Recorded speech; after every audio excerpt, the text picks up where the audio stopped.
Nice! Microphone was muted. Let me guess. Alright, now we got volume.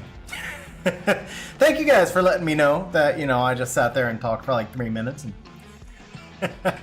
Awesome start to the stream, as always. What's up, everybody? How you guys doing? Sorry for the late start. But that's kind of like, if you follow my channel, you should be expecting a late start by now. Honestly, we were only supposed to be starting about 5 minutes late. I was trying to rush in my last couple of siege hits. We went FFA 15. I only got 2 hits on. I only got 2 hits on all day. So of course we go FFA 15 minutes before stream starts. And I was trying to get 8 hits in before stream starts. Fortunately, everything was all prepped. So I did actually get all 8 hits in 14 minutes. And then, yeah, stuff happened and we finally got going. Anyway, Bronson, congrats on Martina, man, but I think you told me that last stream, unless you pulled another. Speaking of, have we configured our special summons yet? Select summon list. We have not. Okay, so this is interesting. So we're missing Kumar. I almost feel like this is going to be the one, although Frederica's really... Okay, so... You've got Fire Hackers, pretty strong for RTA. Frederica, also really strong for RTA. Lucia, also really strong for RTA. This dude, strong PvE. He can be used in RTA, but he's a little too generic. This one right here, though, not having him, so specifically because you just told me your Punisher's team is failing. He's the key to like a really good Punisher's team. So that's kind of an important one. Then we've got Zybala, also RTA viable. Water Twins, really strong in RTA right now. Water Yennefer. Oh, Molly. All right. Congrats on the Molly then, man. Let's see. Water Yennefer, she's pretty good, but also I feel like kind of replaceable. Water Hacker, he needs one more buff, I think. Usable, sort of, but needs one more buff. This dude, kind of good, but just not... I don't think he's quite there yet. I've seen some people using her to good effect, but she's a little bit niche, and again, RTA, so it's like RTA, RTA, RTA, RTA, RTA, RTA, but also maybe siege defense at some point, and then RTA. So all the water units you're missing are RTA based, but among them... I would go Water Twins just because I think she may have some siege defense viability. She's more RTA leaning, but she does have some siege defense maybe viability, where all the rest of these are just straight RTA. Wait a second, what's this? Oh, hold up. I mixed up the... No, I take it back. Okay, so you've got the Water Ezio is actually pretty legit good on siege defense in the right comp. So it would be between these two for me. I think I still probably go with this one because she has the dual viability in RTA and Siege. But you can go with either of these two. Han Wedjet for LD5s. I mean, Wedjet has definitely faded a little bit this season, but still really solid. And Han is OP. I mean, I don't know. Without seeing your full box, those wouldn't have necessarily been my first 2 choices, but they're both really strong, really playable units. If they fit well with either your playstyle or your other LDs, then that makes sense. All right, let's go water unit. Kind of cool to actually start off with the select list.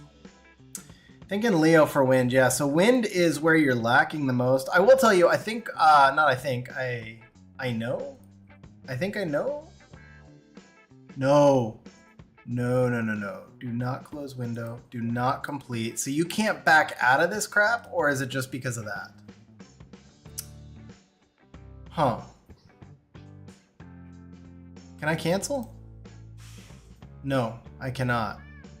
Are you kidding me with that? I can't even back out to go take a look?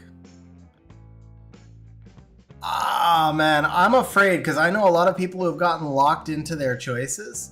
And it's saying the monster selection has been completed. Are you positive? Are you positive I can back out? Because if we lock you in with nothing here, that would just suck.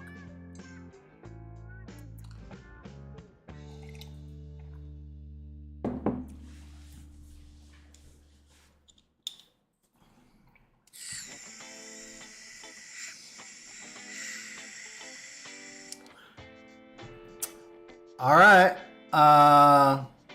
Schmu is telling me to back out. I think we're getting the confirmation here. He says not 100%. So Schmu, it's up to you. TC says you can do it. I know after you make a choice, you can't change it. I mean, if it's completely blank right here, I feel like you should be able to back out, but this message scares me. It could be a Com2Us translation thing, but when you lock it in, it can't be changed is what they're all saying, but all right, so Schmu's saying back out. All right, we're backing out. Fingers crossed, man. Com2Us scares me with this stuff. Wojo dropping the member chat. Member for more than almost 2.5 years, bro. Thank you very much for continuing to be a channel supporter. Seriously appreciate it, man. And dropping the good luck on summons and reapps. First, let's have good luck on backing out of this window. Please don't screw us. Please don't screw us. Okay. Okay. All right. I feel better. All right. So here's what I'm thinking, man. We should probably summon the stuff that does not have special summon first before we decide what your special summons are going to be locked into. So that's going to be the 10-year Ancient Trans. It's a little backwards to start that as one of our first scrolls, but I would rather we get the correct choice from that. That's also 10-year scrolls. That's going to be Witcher scrolls. Trans, okay, everything else is got special summon on it, I believe, right? So it's kind of backwards, but we would start, I think, with the 10-year Ancient Trans first, and then the 10-year Scrolls and the Witcher Scroll. So we would do these three, so kind of premiums, but we'd still have like the 30 all attribute, we'd still have the LDs, a lot of premiums left. But I think before we lock in the special summon, we should know what we're getting out of these scrolls. That's my thought process here. Because like, you have three really interesting choices on Wind with Leo, Diana. I think there was one more as well that I saw just from a quick glance. Go with that. Now crystals for a blessing. Okay, so blessing won't impact us here. It will impact us here, but man, your total missing monsters are so small. 5, 10, 15, 25, 26. Maybe not that small. That's what she said. Come back here one more time. How many? I never actually counted how many there are. So there's 6 by 4, 5, 6, 7. So it's 45. Same thing, 6 by 4, 5, 6, 7. 45, 44, 44. So 88, 133. There's 133 nat 5s now. I've actually never checked that before, and I really thought it was way less than that. So that means that your odds to get a nat 5 just on a nat 5 blessing. So if you're 200 to 1, holy crap. So you're 200 to 1 on a single like mystical scroll, 200 to 1 to get a nat 5, and then 133 times that to get the nat 5 you want. It's 26,600 to 1 to get a specific nat 5 that you're looking for. That is freaking insane. 27,000 mystical scrolls to get your wanted nat 5. Kind of insane. But anyway, do not lock that crap in. Okay. Anyway, for purposes of this, you're missing 45 out of 133, so you're missing about a third. I believe that's what we said, right? So it's 5 times 3, 5. No, that's 25. You're missing, excuse me, you're missing 26 out of 133. You're only missing 20%. Blessing worth it? Yeah, I think a blessing might be worth it at this point. What up, Kyle? How you doing, man? Summons are for Schmu today. Yeah, especially with the special summon thing going on, I think blessing is probably worth it. It's on the edge. Like when you get to a certain point,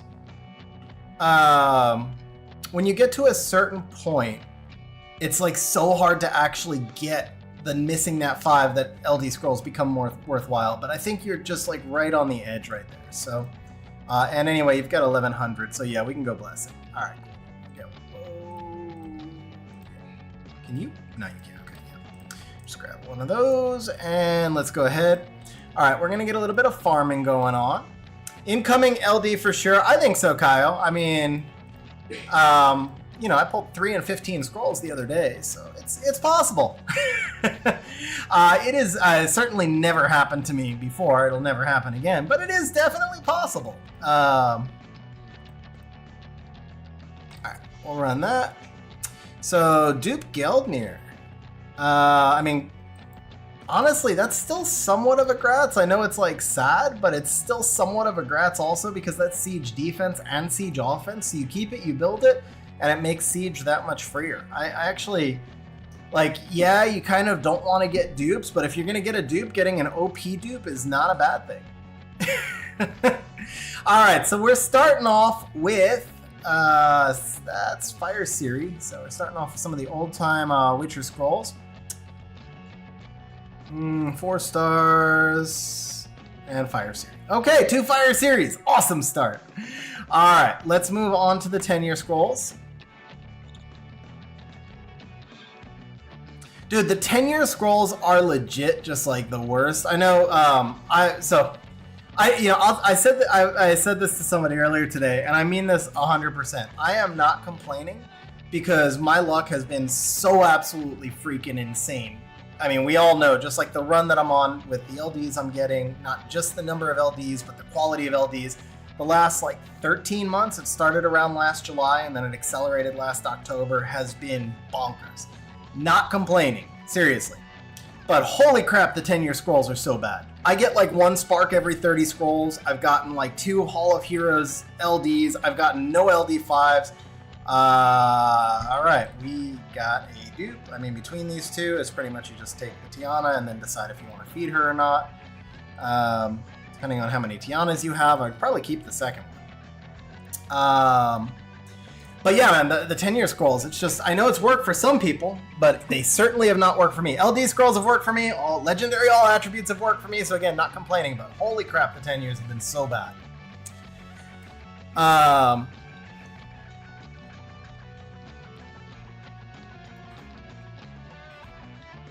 Let's see. All right, so do you have dupe Tianas and do you want to keep a dupe Tiana? Honestly, like even 6 months ago, Tiana was so much stronger than she is now for siege offense, but depending on the level of siege you're at, she's still usable, and depending on your Swift, she's still usable at times. I guess it doesn't really matter now because I can buy 1 more blessing either way, and we can continue while we consider. Have 2 already, not sure a 3rd. It's definitely on the edge. I don't think we have to make that decision right now, but like I had 3 fully skilled, and I think I actually fed the 3rd one when I had an LD blessing, so I was kind of feeding a lot more maybe than I should have. But I mean, it's been so rare that I've actually used a Tiana of late. By the way, I don't even think I said good luck, man. We just started by like slamming out a nat 5 about 70 scrolls in, but actually good luck. Definitely hoping that today goes pretty insane. I got like all scatterbrained, split mind. Yeah, split mind or scatterbrain turns into scatter-minded apparently, with like monster selection and stuff. But yeah, man, hopefully today just kind of goes absolutely insane. We've had some good sessions in the past, so no reason we can't keep the run going. What up, Noir? How you doing, man? What up, Salty? Also, Salty said, what are the odds to get the special summon from the LD? Han from 20 LDs. The special summon increases 0.1%. So you go from, you get like an extra 0.1% chance. So actually getting the special summon that you're looking for is kind of insane on the LD5. So huge congrats on getting your special summon, man. That's just seriously insane.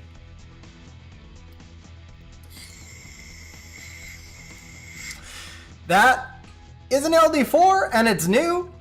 Alright, we'll take that. She's actually not bad either. Like, she's not the craziest of the LD4s, but she's not bad. She's not HOH, and she's new. That's I would call that a win from the 10-year scrolls in particular, man. We'll take that.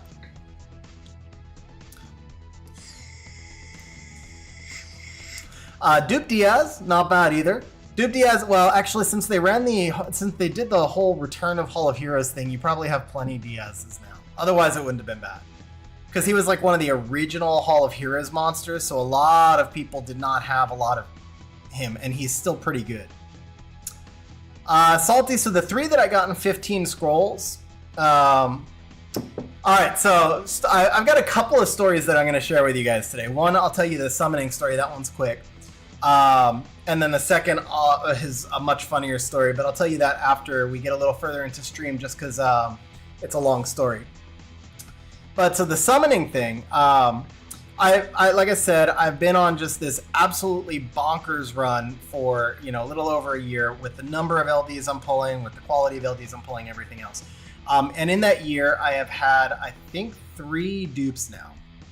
Only 3, I should say. Only 3, considering I've pulled like 17 new LD5s, or more than that, might be 19 now. I actually lost count just in that year.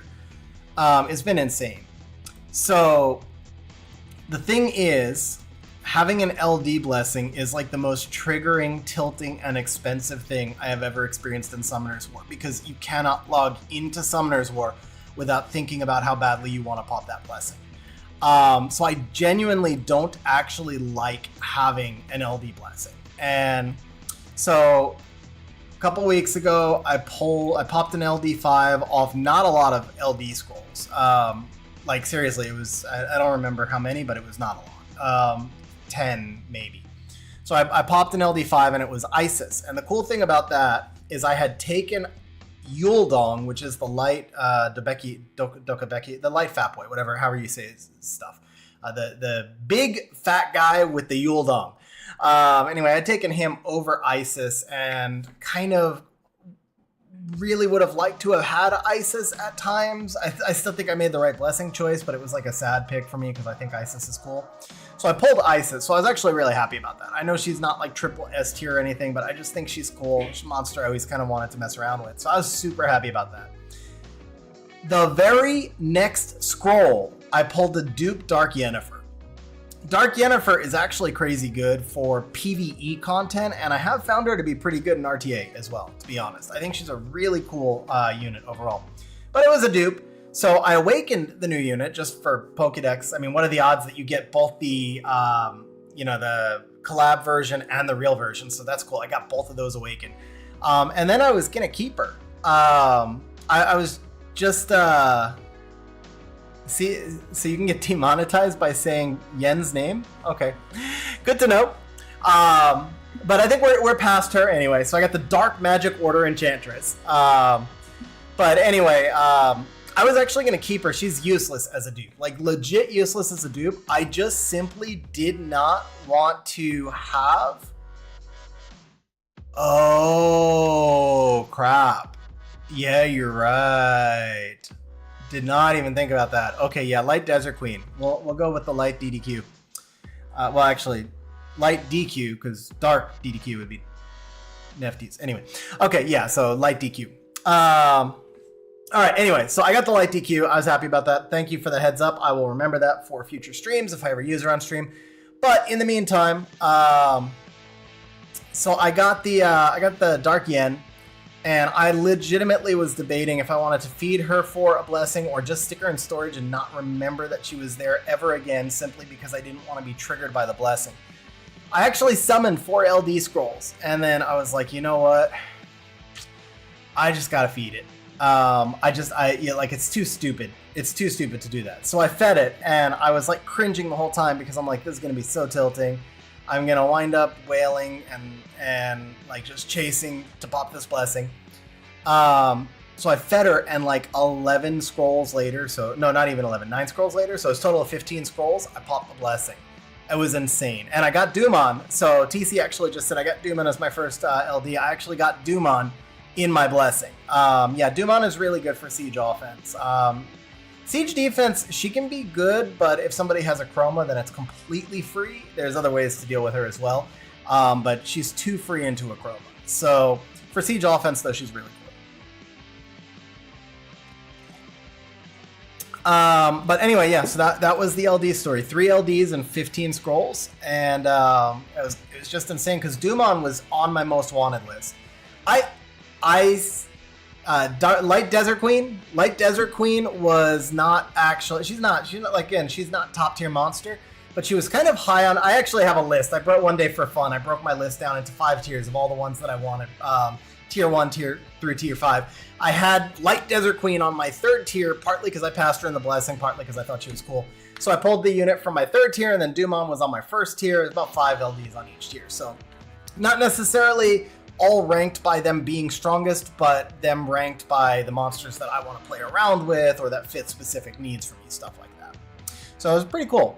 All right, Schmu, we are going with the 10-year Ancient Trans. So guys, the reason I didn't summon while I told that story is because I wanted to bring a little buzz around the big scroll, and this needs to be the next scroll we do, because this will inform us toward what we're going to put in the special summon. Since this one is not eligible for the special summon, we need to do it first. So, the big scroll, obviously the biggest scroll is going to be this one when we pull the LD5, but for right now, this is pretty much going to be the biggest scroll. Whatever, I'm just hitting summon. I don't know. Bro, good luck. Let's see some news. Oh, dude, Diana was actually... Oh, okay, now this is getting tougher. Oh, wait, they're all new. Hang on, this is Ancient Trans. Okay, that was stupid. I mixed this up with the one where you just get 10 random things. Obviously, you're getting 10... That was like an event we had. Was that 9 year? I don't know. There was somewhere we just had like 10 random ones. I forgot this was guaranteed 10 new units. All right, so Diana was way up on my list for you. Fire Hacker, I think, is below Diana, but they're close. You can pass. This is way up on the list right now. Super strong in RTA. There's a pass.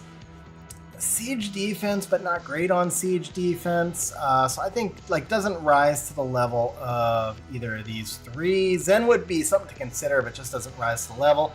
This is a pass. This is really strong for RTA, but not a great win rate, actually. Really annoying in RTA, I think. This, again, RTA viable, but still probably doesn't quite rise to the level of either Lucia, Fire Hacker, or Diana. So, for me, I would narrow it down to Lucia, Diana. Okay, so Schmu says he's going with my opinion. Schmu does both Siege and RTA. I remember you have Jaeger. Remind me of your other LDs, or at least what your RTA kind of core is, because I think the Lucia synergizes super, super well with Jaeger.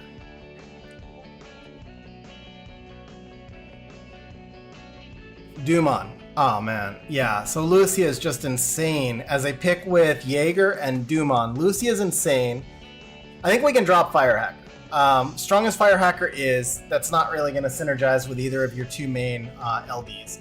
So it comes down to Diana and Lucia, and literally both of these 2 are great synergies. So here's where I'm actually at for you. We're going to go select later. I want to show you.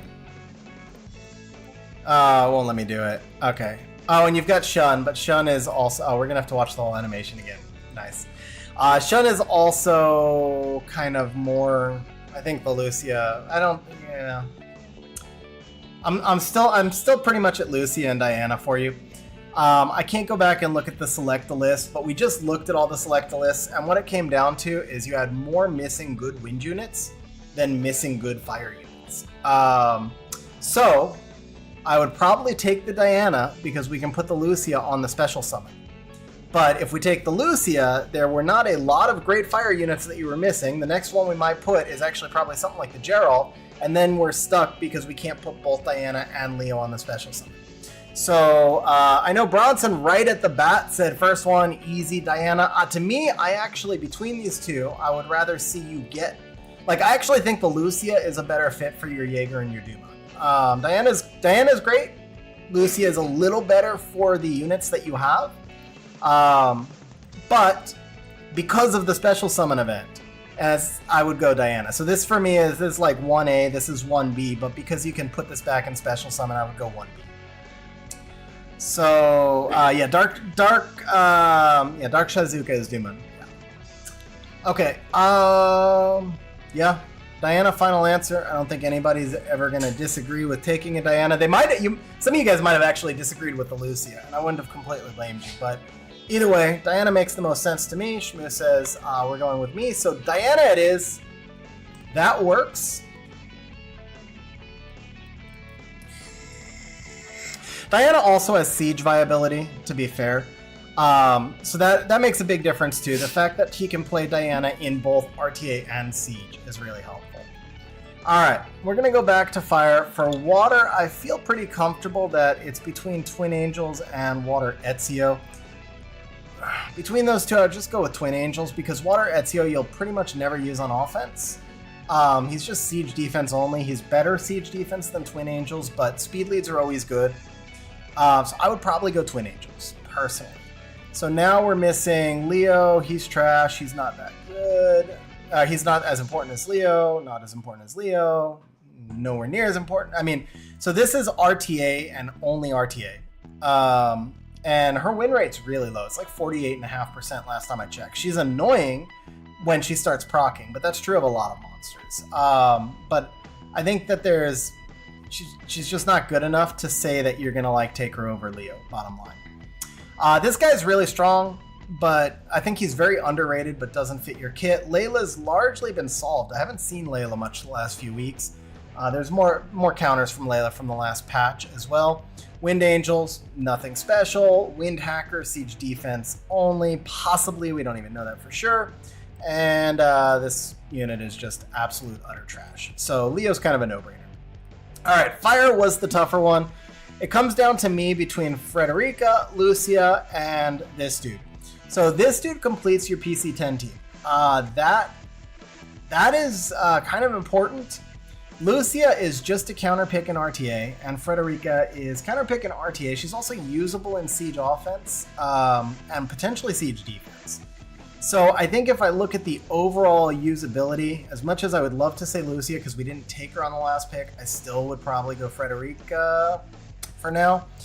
Well, not for now because you can't change it, but I still think I would go Frederica. Also because having a dupe Frederica, since it's special summon, is not bad, but a dupe Lucia is kind of pointless if you wound up with multiples. So it would come down to between Frederica and the PvE monster. I'm not gonna lie, I think Frederica is replaceable enough. I mean, she's really strong, and what she does is kind of unique. But there's other things you can put in the draft. There's not really anything else you can put in a PC10 team to do a 20-second PC10 team. So I would actually probably go for the PvE unit, because I think gaining artifacts at that speed is probably more valuable than one extra monster that when you've got a lot of monsters already. So that would be my recommendation. I would actually, and I think a lot of people will disagree with this one, but I personally have always thought that you prioritize progression and everything else follows. And building a PC10 team or PC AB hard team, whatever that is, like twice the speed of whatever else, that's progression. So that's kind of always been my philosophy, is progression should be the number one priority. And since he's not really replaceable, I would actually do that. All right, LD, man, this one's just like practically impossible. This is honestly just personal preference. We all know what the cool LDs are. I mean, there might be some that you forget or don't forget or whatever. I think most people generally know the cool LDs. I mean, I'm not going to recommend this, but for example, because you have Dumon and you have Jaeger, getting a Saimai would be absolutely bonkers. Saimai is not good enough to justify that. Ella, maybe, again, super fits the monsters that you have for RTA, but she's not good enough to justify being on your special summon list. So with pretty much everything open, what would be the light unit that I would want the most? Laura is usable, siege offense, siege defense, RTA at the moment. Laura would actually be up there. Kind of crazy. Laura went from like being sub F tier to being she's really like an SS plus tier unit, but she's SS plus tier in so many places that she's like one of the most desirable units. Eleanor, absolutely insane, but doesn't have quite that same synergy with the LDs that you have. Asima, super fun for PvE, but not quite the synergy. Yunhong actually has great synergy and great flexibility. And she probably would be usable for siege offense. I don't know about siege defense, but probably for siege offense. Tian Lang, definitely feel the nerf on him. I would not put him at the top of my list any longer. Although he's still a really good, really strong unit, but the nerf was just really impactful. And then coming down, it's hard for me to recommend some of the newer units. This unit is just absolutely freaking insane, man. This unit is absolutely freaking insane. But I don't know. It's kind of hard for me to like really. Kavarchi right now is also really good, but again, it's kind of hard for me to say. Like when you don't. So much of this is just really personal preference. Lucifer, honestly, Lucifer would be OP for PvE, for Siege offense, and for RTA. So there's a lot of value in Lucifer. I could see making a case for Lucifer. Geldnir, also pretty crazy. Why are Water Angels good? So they got a minor tweak, but mostly Water Angels were good from when they came out.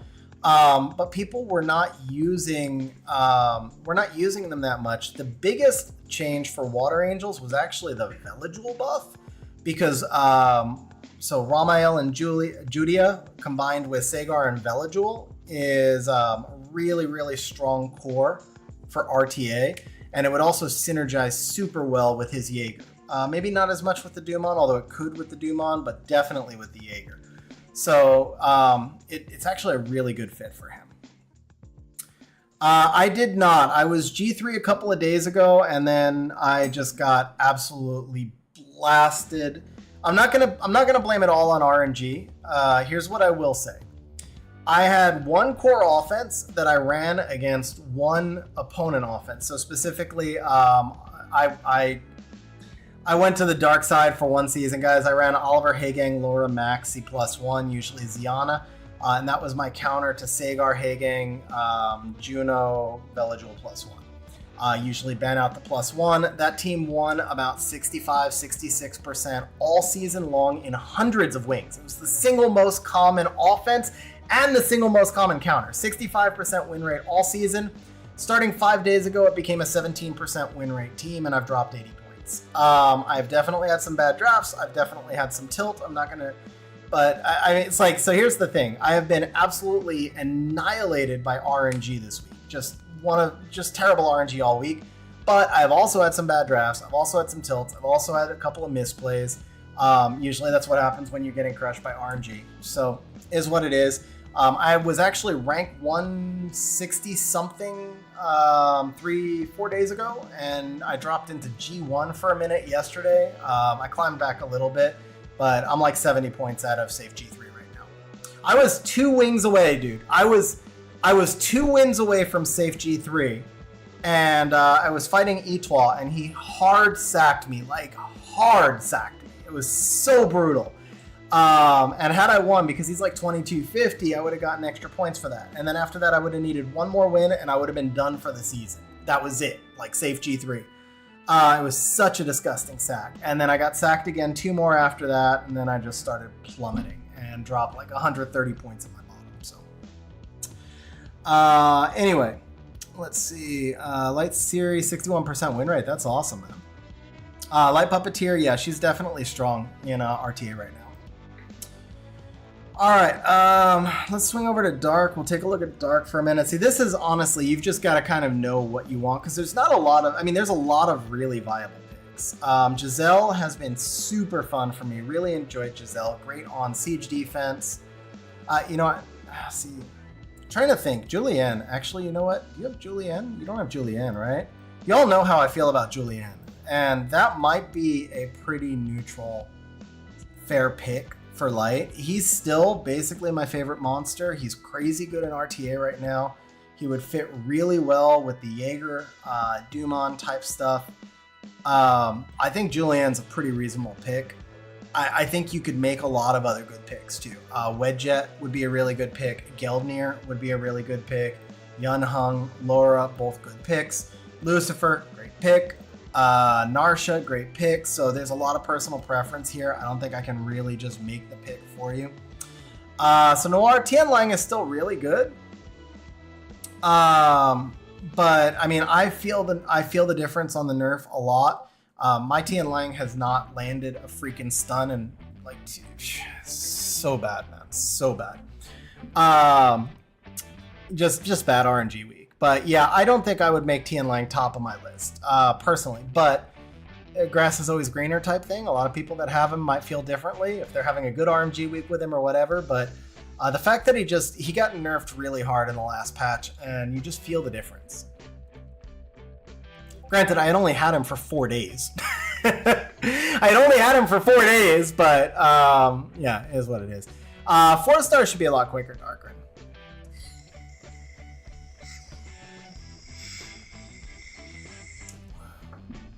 How do you get better on RTA? Honestly, practice. Just pretty much practice. Okay, so 4 darks. Giselle, definitely fun. Let's see. Han, for you, I don't know if it'd be my first choice. There's PvE, PvE, PvE. Arena Rush. Gianna's faded a lot. Nikki, definitely OP.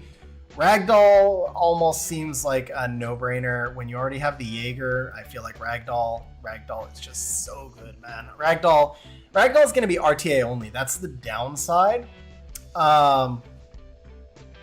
Whereas Nephthys is good everywhere, which is why I assume she's what most people have on her list. I have her on mine. But I'll tell you what, man, Pater is so freaking toxic right now, too. Between Alexandra and Pater, I would take Pater. Between Ragdoll and Pater, I think I would take Pater. I actually like Ragdoll more. I think he's a more fun unit, but Pater is a better counter. There's a lot more that deals with Ragdoll than deals with Pater at the moment. So I think I would personally take Pater over Ragdoll. Bella's good, but doesn't really fit. You have enough other stuff that you wouldn't have a draft slot for Bella. Kiki is insane. Maya is very underrated. Ritsu is ass. Destiny is pretty good, but hard to use. Jackson is also really insane. Maxi is super fun. Maxi is super, super fun. For PvE especially. Siege defense only, kind of underwhelming. Don't know what that does. Terrible unit. OP unit, but for PvE mainly. Super fun unit, but not worth putting in your special summon. This one I think is pretty good, but no experience with it. Kiara is really good for siege offense, siege defense, RTA. Super flexible unit, a lot of fun. I think, I don't have her, but I feel like she'd be a lot of fun. But at the end of the day, I think if you're looking for your most well-balanced pick, it's going to be Nephthys. And if you're looking for something that would help you progress in RTA with great synergy, it's going to be probably Pater, with honorable mentions for Jackson and Ragdoll. Also Mi Ying, super good, but he's a little bit duplicative with the Jaeger, and I don't think I would do it because you have Jaeger. I'd probably take Mi Ying over Jaeger, but it's close. They're really close. Vivishell, also really good, but again, we can only put one here, so. Yeah, I think because of the Jaeger and the Dumon, I would go Pater. But it's kind of hard to... Yeah, I mean, see, Pater would be usable on siege offense as well. Ragdoll... Fermion is good. Yeah, Fermion's definitely good. Yeah, I mean, it's kind of like Ragdoll. For me, it's Ragdoll, Nephthys, or Pater in terms of like what synergizes with your box and also what units are just fun to use. Ragdoll is fun to use. Pater would be fun to use for me. But again, this is all personal preference, man. What up, Avery? How you doing, man? Oh, I missed your question, Avery. So this is an event ComTOS is running right now. It increases your summon rates of specific units. And so we're, before we do the summons, we're just picking the units that we're going to summon. Okay, so Schmu says he likes how it is right now, so we're going to drop down to 4 stars. This should be significantly easier. Frigate is strong. Veritra is strong. She's PvE only. She's very... I don't have her, but facing her in the Spires stuff, she's really good. Let's see. And then, of course, Dark Ciri. So I think at the end of the day, this comes down to Frigate or Dark Ciri or Veritra. Veritra, really, really strong unit. Frigate, just kind of RTA. So I guess it would be between Veritra and Ciri. And between those two, I really... 6 of one, half a dozen of the other. I'd probably go Ciri. I like Veritra more. I'd probably go Ciri. Just because I think you're more likely to be able to make towers of Ciri stuff in the guild. But it's really 6 of one, half a dozen of the other. You could pick either of these two, and I don't think there's a noticeable difference. On the light side, missing Halphus, Molly, Ileana. So you're missing like the stuff that was good a long time ago, not so much anymore. Molly is terrible now. Halfus still could be used on arena defense. No use for Ileana. Leia, arena offense, siege offense, pretty much a no-brainer. This thing is absolutely awful. This thing is pretty good, but siege defense only. This thing is pretty bad. This thing is terrible, although I did see her creatively used on an arena arena defense. But I mean, that's too niche. It was just a unique trap. This thing is probably not as good as I thought she was going to be at first. Alicia. I've done some testing with her. I do think she's usable, but she's not quite as good as I thought she was going to be. So I think this one's a no-brainer. At the end of the day, it's just Leia. So Schmu said, which is better for Siege? Molly is dead. Honestly, like, they nerfed Molly pretty much out of existence. I would just not ever use Molly at all. She's kind of like F tier, but worse right now. No, I'm exaggerating a little bit, but she's definitely the worst of the mermaids, and she's probably one of the worst LD4s right now. They just brutally nerfed her.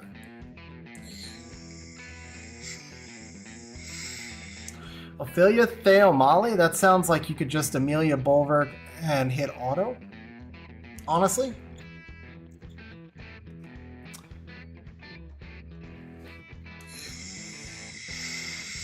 Yeah, sorry, Bronson. Molly is pretty far down the list of LDs. I mean, maybe she'll get fixed again at some point. They really nerfed her out of existence. You know what? I missed the Dova. Ah, man, that's actually pretty. I miss the Dova. For me, it would be between Dova and Leia, and I actually think I would go Dova. What up, Darkroom, by the way, man? Long time no see.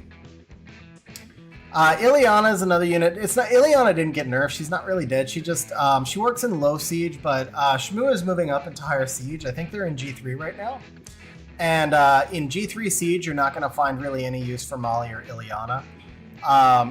Leia is also kind of sketch in G3 siege. You can use her, but not when it matters. Like, there are times where you use her because you're like, well, it'll win 95% of the time. That's fine, but you're not going to use her that often. Dova tends to be a lot safer of a pick, particularly, do you have Mirene? If you have Mirene, then it's kind of a no-brainer. And you do, because we would have picked Miri. Yeah, you already have the Miri, so this is a no-brainer. Absolutely, you take the Dova, 100% to me. Full no-brainer. And then here, I would just say take like all the newest stuff and just mix up the skill ups between these three. It doesn't really matter which one is which, because you have them all, so it's just for skill ups. So this is what I would Veritra, Siri. I think I would go Siri though. I'm so back and forth on this one, but I do think I would go Siri. So yeah, this is what my list would look like for you. Bro, Chrissy, huge grats on the Laura. Bronson, no, everybody knows exactly how OP Bethany is. Bethany's insane. What up, Valsy? How you doing, man? Yeah, we go speed lead. So Schmu said he's gonna trust me. So this is kind of my final answer. So we're gonna lock this in, and we're gonna get started with the summons.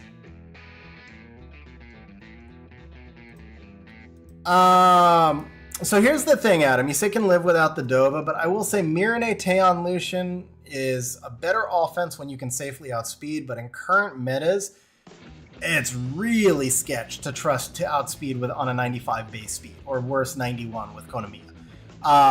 If you get a decent Swift set on your Dova, that's 100% win rate offense, as opposed to Leia being a 95% win rate offense.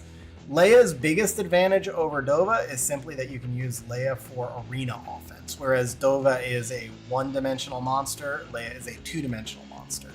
So I'll throw it back out to Schmu one more time because I explained the difference. I would go 51-49 between these two.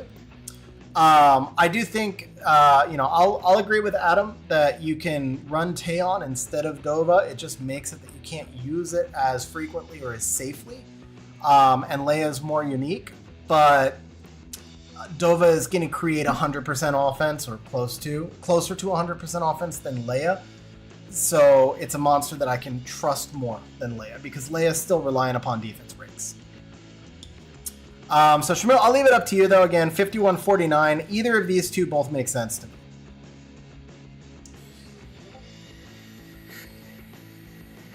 Okay, he says Dova.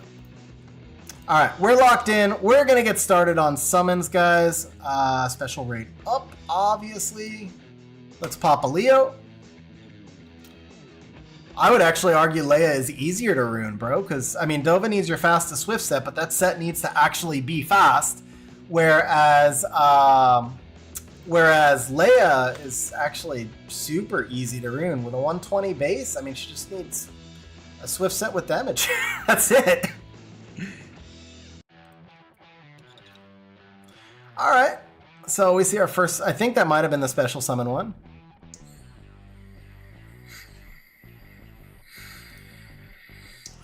Avery said Leia too. I think chat seemed to lean more towards Leia. But I mean, like I said, to me it was a 51-49. The only reason I would go with the Dova over the Leia is because Leia is just more YOLO. At the end of the day, in a high-level siege, when, you know, like in Skyfall right now, 95-97% is going to be red line. Like, if you're losing more than one offense every 2 sieges, you are not doing well. So you need to be creating offenses that are going to win 95% of the time. And Leia is just not going to fit that mold because there's AC-Res checks that are involved. So if you do something like Gemini Kali Leia, Gemini is going to get resisted 72%. If the whole opponent has, if the opponent defense has will runes, it's only a 72% per monster to land defense break. So at the end of the day, obviously you don't lose 72% of the time because you're still going to kill stuff and all that, but you're going to run into those issues where, just Gemini misses strips. And I'm telling you, like, just Dova creates more consistent offense. And so for me, being Siege main, that's pretty much what it boils down to, is I'll go with the unit that creates a more consistent, safer offense. But yes, I agree. Let's just get both, and then we're in good shape. Yeah, there's a lot of monsters that do that much damage, though, to be honest. She was, like, back in the day, she was insane, but she's just not that hard to replace anymore now. I have not used Leia on Siege offense in probably 2 years, and my win rate is better for it. She can't be used on Siege defense. She can't be used in RTA. She can be used in Special League, where there's no Leo. But other than that, she's basically an Arena Rush monster. And I'll tell you what, I tried to use her in Arena Rush the other day and had like my worst Arena Rush in ages because she just falls short. I think I finished like 42 or something. I finished out of G3. To be fair, that's not that, because that's not really fair. I was climbing really good, and then I had an issue, an issue at home. My dog had surgery, major knee surgery 2 weeks ago, and at like 9:55, I just had to stop rushing, and so I dropped a bit. So I would have finished like around rank 20, but it was still like a really bad rush with her. She just wasn't consistent enough compared to other monsters that I've used on different rushes.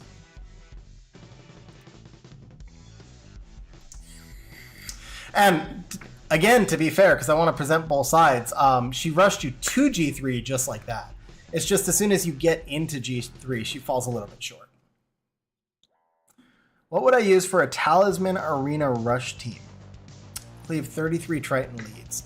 So one thing about the 33 Triton leads, and of course I don't have Talisman, so it's harder for me to say specifically. But generally when you're facing Tritons, the common counter to that is Kabila. Because you don't need any stats on Kabila really whatsoever. You just give Kabila your fastest Swift set and you get an attack bar boost. So I actually think if you have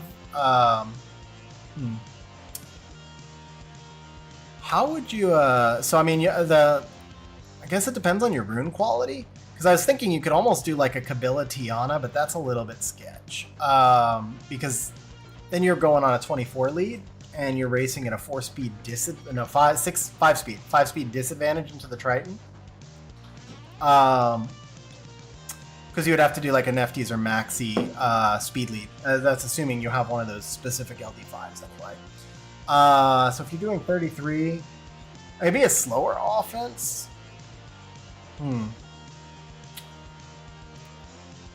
Just do Ethna Disrupt. I don't know. It's a little hard. I would actually need to be sitting there looking in your box, seeing what LDs you had, and just kind of playing around with configurations. Basically, what you're going to need is strip, defense break. You don't need the attack buff because he does it for himself. You probably need a 33 lead if you're going to try and outspeed. So it would be something like your only 33 leads are going to be Vanessa. You know what? You need to use Vanessa. It's a little sketch. It's a little sketch, to be honest.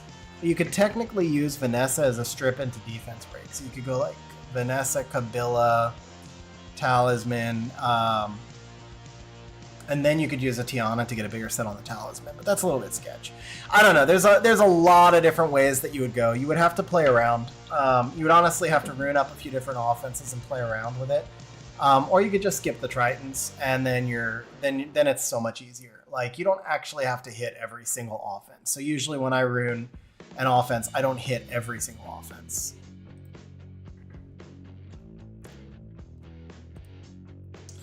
Yeah, so I mean, at that point, no Maxi, no Nef. I think you just go with like a Chiwu.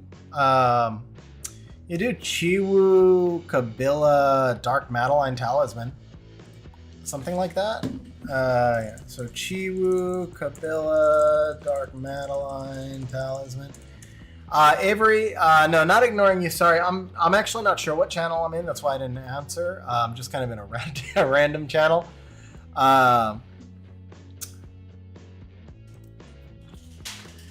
Usually I'd be in channel 8895. We're also kind of slow. Let me go check on the farming. We're getting off to a slow start. So let's go check on the farming here. Did get a good pull from the 10-year scroll. That was definitely a good start. And we did get one nat 5 early on from the 10-year scroll. So we're not actually like behind on rates, but we're getting close to getting behind on rates, I think.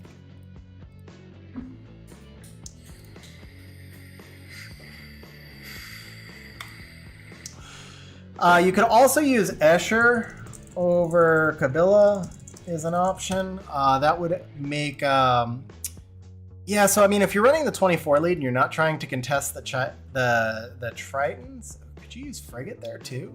You can also use Frigate. Frigate's an option. Yeah, again, there's just like... so the thing with building an arena offense is there is... you know, there's a lot of factors that go into play. For example, how fast is your Swift? How good is the Swift that's not on your fastest Swift set? So how much damage can you actually put out? So like when you ask about a Talisman Cleave, for example, you know, if your rune quality and like there's so many variables that I couldn't answer these all on stream, but just to give you an example, let's say your rune quality is not that great, but your box is awesome. You can make any configuration you want, but you can't put out enough damage with Talisman. Well, at that point, I might do something like, say, let's put a Miriam on triple fight, and then let's go triple Swift with Chiwu, Galleon, Talisman, and only hit slower offenses and you get insane damage.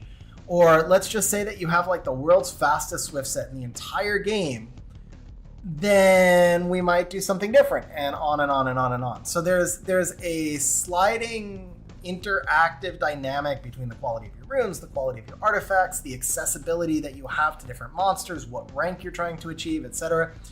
So like the offenses that I've run extensively myself, yeah, I can talk about those all day long, but for something like Talisman, I would actually have to sit there and just like test a few different ideas to see which one was most effective.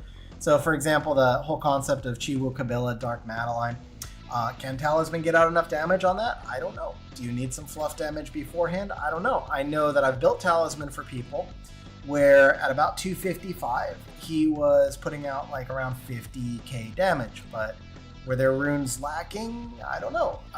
So it's kind of that thing. Like it really, you know, and is 50k damage enough? If you're going for Punisher 1, 50k is more than enough. If you're going for G3, then it's nowhere near enough. So again, it's just kind of a whole sliding scale dynamic type thing. Fizzerman, how fast is your Swift, man? How do I counter Amdo on Antares? Honestly, there's a million counters for him and all of them have to be built in advance, so I just skip them. If you're referring to Arena Rush, it's just not worth the time for me to like build a counter for something that niche. So I just skip them. But I mean, if I really wanted to counter it, I could Bruiser it with Tian Lang. I could run Pontos. All sorts of stuff. Tiana is plus 237. Is that mathematically possible? Because the fastest set I've ever seen is only 2 speed faster than that on a Mirror.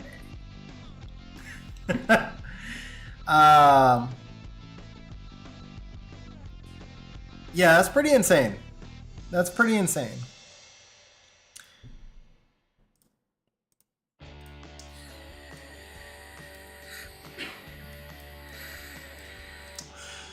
You're a good chunk faster than me, and I have one of the fastest Tianas in the game, and you're a good chunk faster than me. I'll say that. Yeah, so it's different if you get monsters on higher base because of the rounding. So, like, I can make a 237 Ethna, but I can't make a 237 Tiana. That's actually, can I make 230? I can't quite make 237 Ethna. I can get probably somewhat close.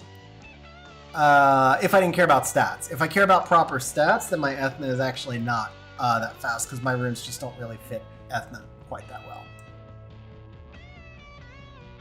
All right, we really need to start popping some. We really need to start popping this blessing here.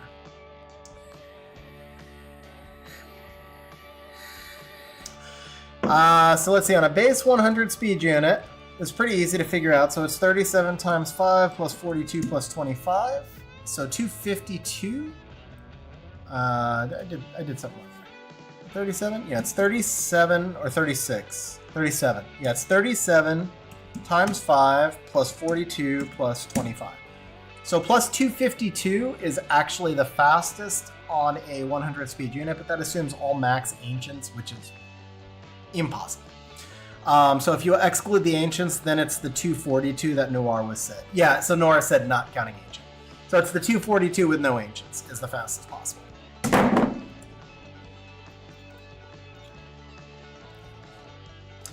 Thoughts on Arcana. My main thought, HOD, is I don't know who Arcana is. So that puts me in a disadvantage.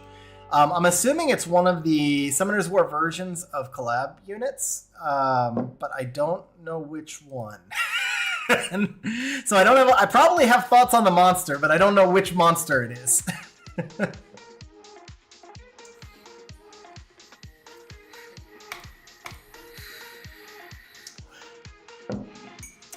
Samanth Jereni variant. Okay, yeah. So for a Samanth Gemini type thing, that's getting you the 33 lead. If you can pull it off with a Chiwu Kabila Dark Madeline, Chiwu's strip is not going to be super reliable, but the thing is you only need to land 1 strip and 1 defense break for Talisman to do his thing, because then he cycles into S2. So I think you're totally fine with the Chiwu there, because Chiwu should pretty much always land at least 1 out of 4 strips, usually more, but at least 1 out of 4 unless it's all water defense. I would probably rune a Moor as backup, like Water Ryu, so that just in case you run into like an all-water defense you want to hit, you just swap the Chiwu for the Moor, and then that should be fine. And that's pretty much it. So you get the Kabila boost, that'll get you in front of just about everything except like 33 lead Triton stuff. Chiwu consistently will give you the strips, and then if you have a Seema is the best defense breaker in the game. If you don't have a Seema, then what's called Dark Madeline is the next best defense breaker in the game. So assuming you did not have a Seema, or you would have mentioned it, that's why I said Dark Madeline. Bastet is 218, all 3 quads. Man, that's pretty rough, Wojo. I mean, but 218 is also fast. Like, we're talking about Skyfall endgame and super whale numbers. I mean, 218 on a Bastet is just legit fast. That is... Well, that's pretty easy. We can take the worst Nat 5 in the game, or we can take the best Nat 5 that's also on your special summon. So let me go ahead and click summon, or not. Yeah, let's not take the worst Nat 5 on the game. Let's say that special summon just paid dividends. Huge congrats, bro. Huge congrats. We could still pull more dupes, and we would actually be totally fine with the dupes. So we had a long dry spell. We just undried it with like the best possible summon that we could get. Okay, yeah, so Nephthys, okay, I stand corrected. Nephthys is actually a more consistent defense breaker than a Seema. but Asima is like 99.9% to defense break, so they're probably exactly equal. I would as well, to be honest, Guilty Crown. That is like maybe the only blessing I've ever seen or could ever imagine where I would take the dupe over the new unit, but I would absolutely take the dupe Leo over the wind whatever thingy. Wind Gerald. Yeah, that's probably like the only time I would ever recommend taking dupe over new is if it's a dupe Leo over the worst Nat 5. Yeah, seriously. Oh crap, we should get another blessing, shouldn't we? Yeah, we should. So you're gonna have to, I guess we're reaching that point where we're gonna have to make a decision on that dupe Tiana. We're not at that point yet because we can get one or two more, one more blessing, I think. It's just one more. Yes. Oh no, we got enough for two more. Do I want to be? I'm optimistic enough. We're gonna pop both, and then we'll evaluate from there. Channel 8895. Let me go ahead and throw that out since we're getting asked that a few times actually. Arcana is the light Yennefer. Light Yennefer total ass. Just garbage unit. Cool passive, but it just does not do anywhere near enough. Now I did see, I mentioned this earlier, I saw her used on an arena defense last rush and used to good effect. Like she actually, it was a trap and the trap caught me. I still won, but I could have lost because of the trap.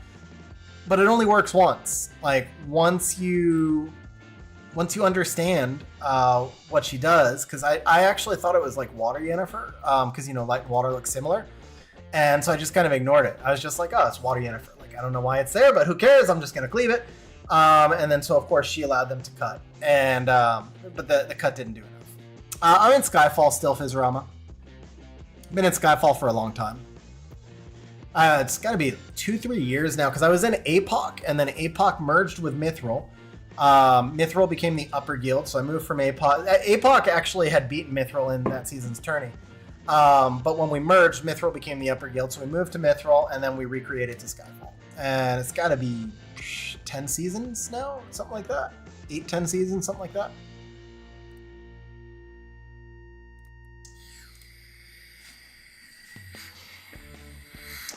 I have not gotten anything on the rate up either, Chrissy. But the Leo, I mean, to be fair, nobody has any idea how anything in Comtois works whatsoever. But I always just guess, and it's a total guess, that the left side is what you would have gotten, and the right side is your second option from the blessing. So the Leo the special up may have come from the blessing. I mean, it came from a blessing, but maybe why we got, I have no idea. That's just my guess.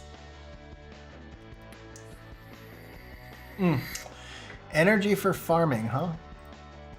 Okay, cool. We can do that.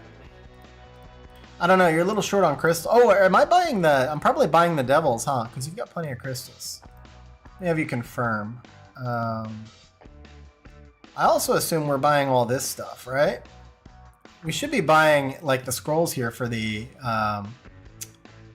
Yeah, we should probably be buying all this stuff.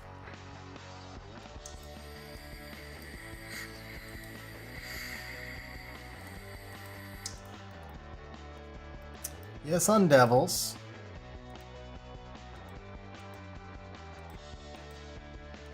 Where are they now? And yes, on scroll stuff. Okay, double. Here it is. Okay, found it. I think we missed one because I forgot about it and both of our summons were wind or something. And what about this? Are we doing this one as well? Despair was a balancing. So Despair got buffed unintentionally a while back, and they rebalanced it appropriately. So it was nerfed, but it's probably nerfed back to where it used to be, which is, to me, far more balanced. Even though I've never landed a Despair stun, like, all season long. It's still more balanced. I get Despair stun plenty, so.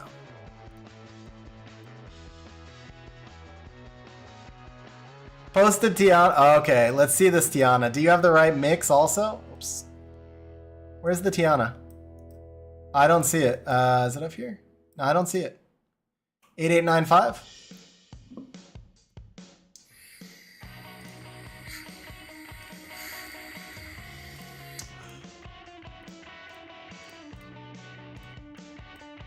And then we move into kind of the unimportant stuff. Probably, yeah, you need this and this for the Leo, certainly. Dimensional energy, I leave that up to you. All the rest of that stuff, I'll leave up to you. Okay, cool. All right, so let me know if we are doing...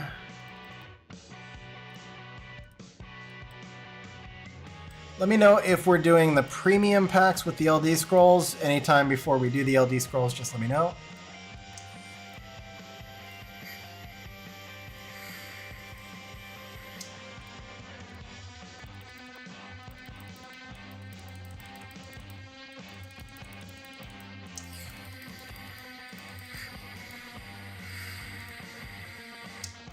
Got it. Okay. And back we go.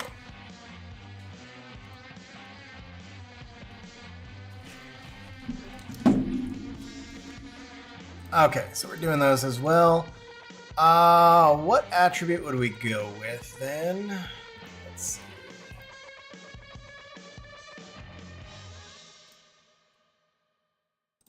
I would guess fire. Did we go? Yeah, we went. Let's go fire.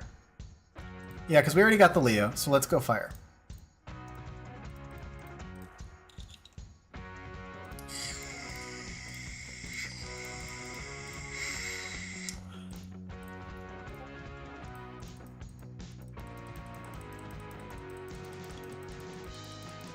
Yeah, it's hard to keep crystals when they have the premium, the lucky box thing in. Dude, my crystals are dead. I'm not even farming right now. All right, here we go. Maxis with the raid, bro. Thank you very much for the raid, man. Very much appreciated. And welcome everybody who just joined from Maxis' stream. Thank you, Extreme. Thank you. I appreciate it. I'll do one more welcome. I think you guys probably got bombarded by ads, so I'll do... I don't know if you got bombarded by ads. I set it to like not do ads right at the entrance, but I don't know how that works on a raid. So...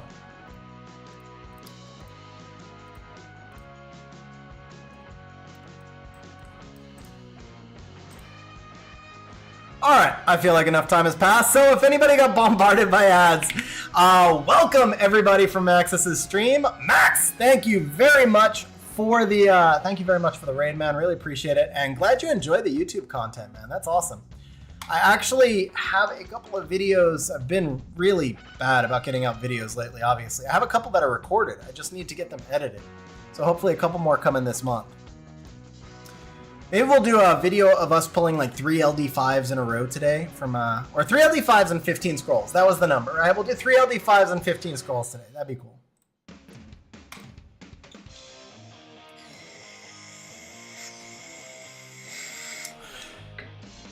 Posted runes, in-game chats, thought on profile. Let's see, do we have that Tiana up now? Here it is. 32, okay, wait, where's the Tiana? Vile Will Rage. Okay, individual runes. Now would be the time to show that 237 Tiana, bro. If you want to show the 237 Tiana, now would be the time. Bro, that's a rough dupe to pull, because it feels like she should be good on siege defense, and I have never managed to get like a single siege defense win with her. She seems like she should work on defense, but she doesn't. Alright, speaking of dupes, this is an easy dupe to pull. That one's kind of a no-brainer. So, I don't know how many camis you have, but if you don't have like at least 3, I would definitely keep that.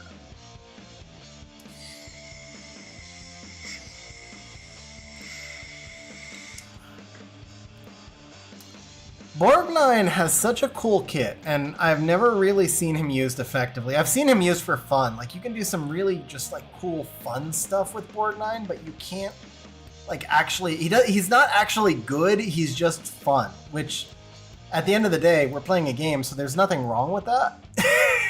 Like, if you find a monster that's fun, then that's worth using. I've been trying to make a point lately, especially because this season is so kind of light on siege. I've been trying to make a point of using more monsters for fun and doing weird comps and stuff, but I mean, at the end of the day, when we get to tournament, I would never use most of those comps. So it kind of depends on how much you're balancing competition versus fun. I think Borgnine is really fun. Sticking with Molong, Dominic, or Miles. Yes, I mean, it's just the problem of like, where do you actually use that? Because then the Dominic dies on turn 1 and it's GG. So that's why I said it's third dupe, but I fed the second. Oh yeah, so then that's definitely a keep. So that's a really good pull. Like, you can use 2 or 3 camis pretty much every single siege. And she's only, I think, 7 or 8 devils. She can be done through fusion if you have the energy and time. And she could sort of technically be used without skill ups. I mean, I don't really advocate for any monster ever being used without skill ups, but other than Leo and Juno. For Siege, there's just literally no value in skilling up a Leo. And there's very, very little value in skilling up a Juno. Cammy would fall pretty close into that category. All right, so we got the 237 Tiana, guys. We got the 237 Tiana. Here it is, guys. I already told you the speed, so I can't like make a big deal out of guessing it, but holy crap. Fizz, I'm not gonna lie, I didn't fully believe you. I mostly believed you, but I didn't fully believe you until I actually saw it. Dude, that's insane. That is seriously insane. So 35, 34, 34, 35, 33. Yeah, on crit damage and attack. Like, dude, that is insane. Not a whole lot else I can say about that, man. That is just seriously insane, man. Yeah, that's legit. You've got me good. You've got me by less than 10 speed, but by a lot. And I'm fast.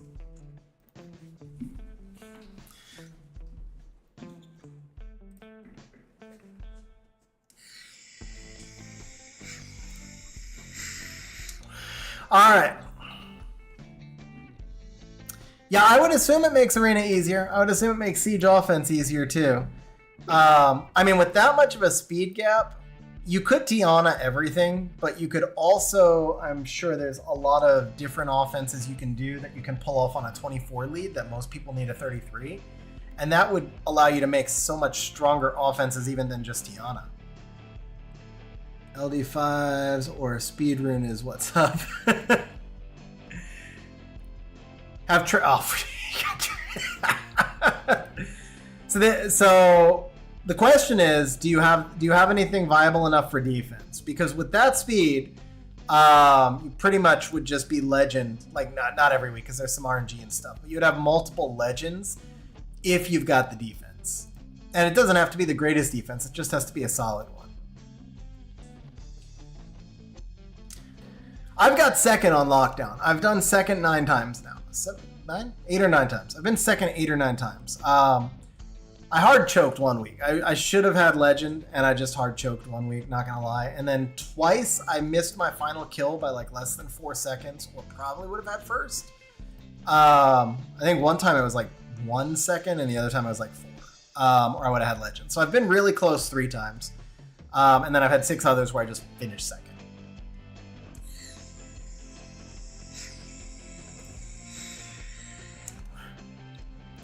So I believe, what did we start with, Schmu? Around 780. It was 782, right? So we're definitely behind rates. We've pulled good stuff when we've pulled stuff, like Diana, Leo, and a dupe Cammy. So we've pulled 3 really, and technically the dupe Tiana is actually, like, if it were your second, it'd be a different story. As a third, it's kind of on the line, but still not the worst pull.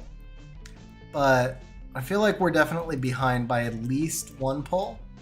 Is Lima good? Lima's still pretty good, man. Lima's still pretty good. She's not OP. Like, post-nerf, she definitely dropped a lot. Let's see. 228, Julie. Feels like it's missing about 100 attack. Still really oh, wait, it's missing a lot of speed. Never mind. Oh, that's Dragon's Julie. Got it. Okay, that's Dragon's Julie. Yeah, no, that's solid for Dragons. That's very solid for Dragons. I thought you were showing like a Siege offense, Julie. I was like, well, there's something missing here. But for Dragons, that's solid.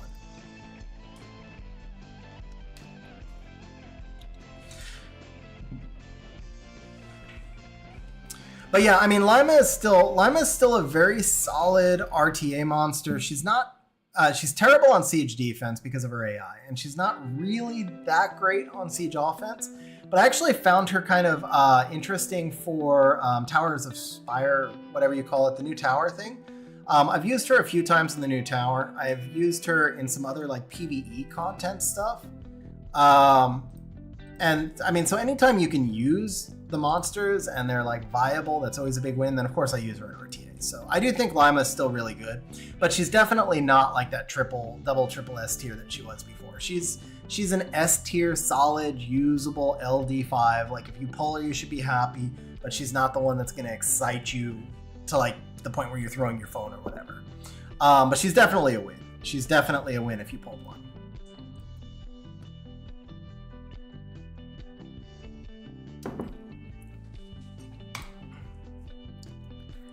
Hanwol, Manaman, and Dorothy.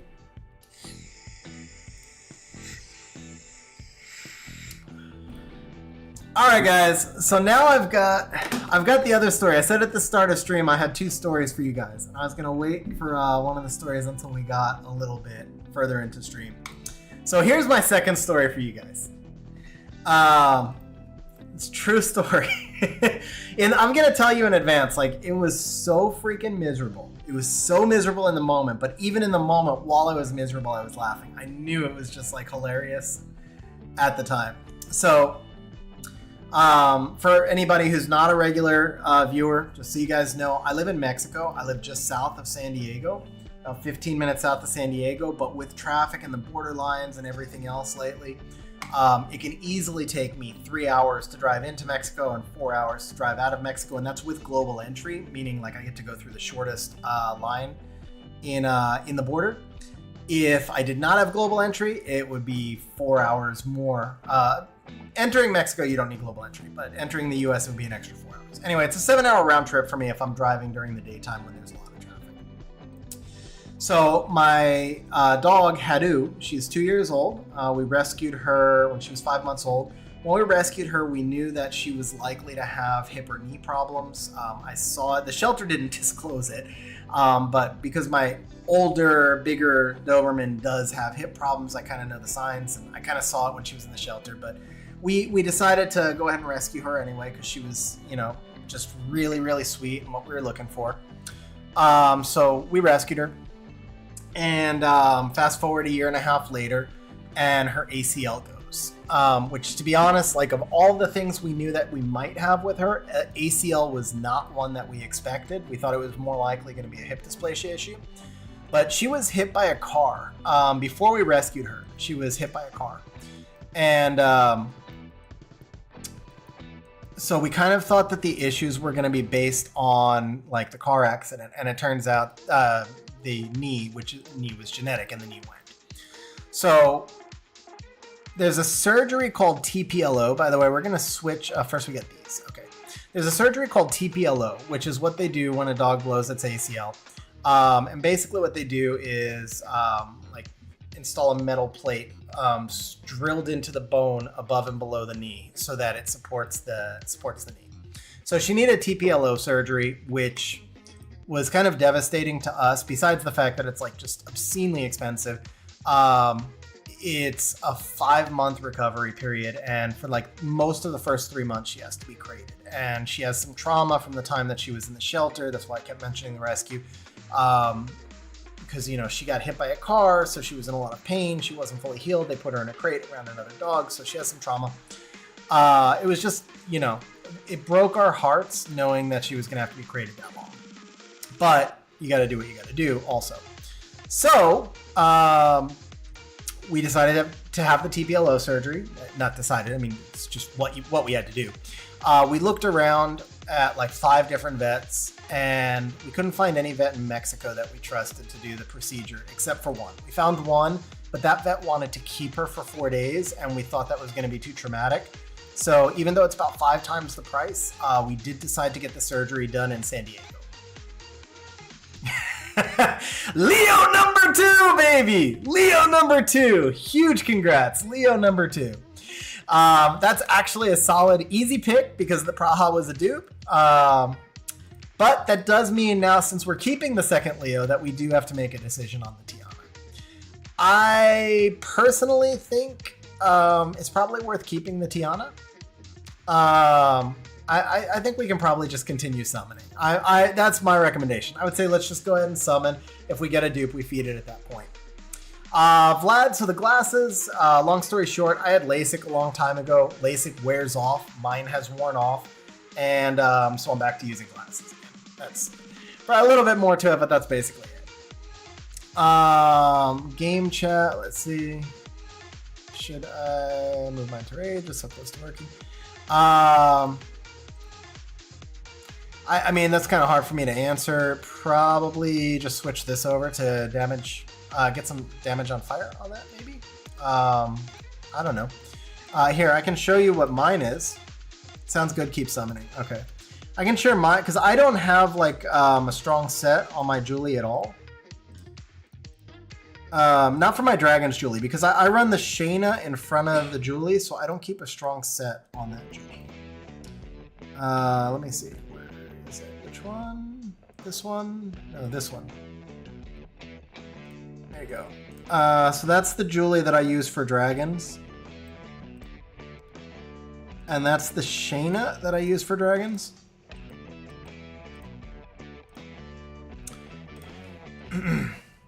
And I just shared those both into not the correct channel. Nice.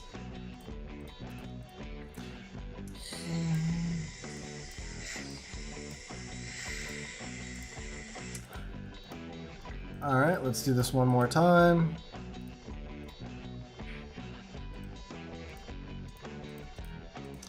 So that's the Julie, and that's the Shayna.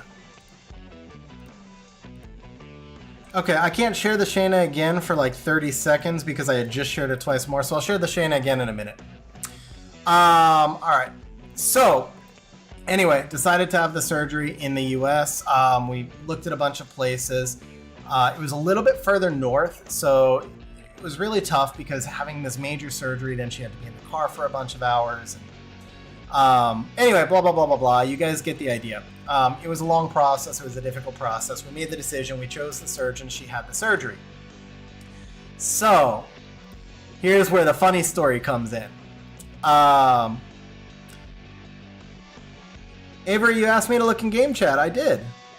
Specifically, you asked me to look in game chat. There was a question about the Julie, and I answered it. I'm also trying to keep up with chats from 2 different streams and tell a story at the same time and summon at the same time. So I do apologize to anybody if I missed some of your comments. I'm doing my best to keep up with everything. Used to live in San Diego. Yeah, I live near San Diego. I feel like I missed one other thing. Let's see. So Vlad, yeah, I'm still down in Mexico. All right, so anyway. We're coming back from San Diego, or excuse me, we're headed to the vet on Thursday for her 2-week follow-up.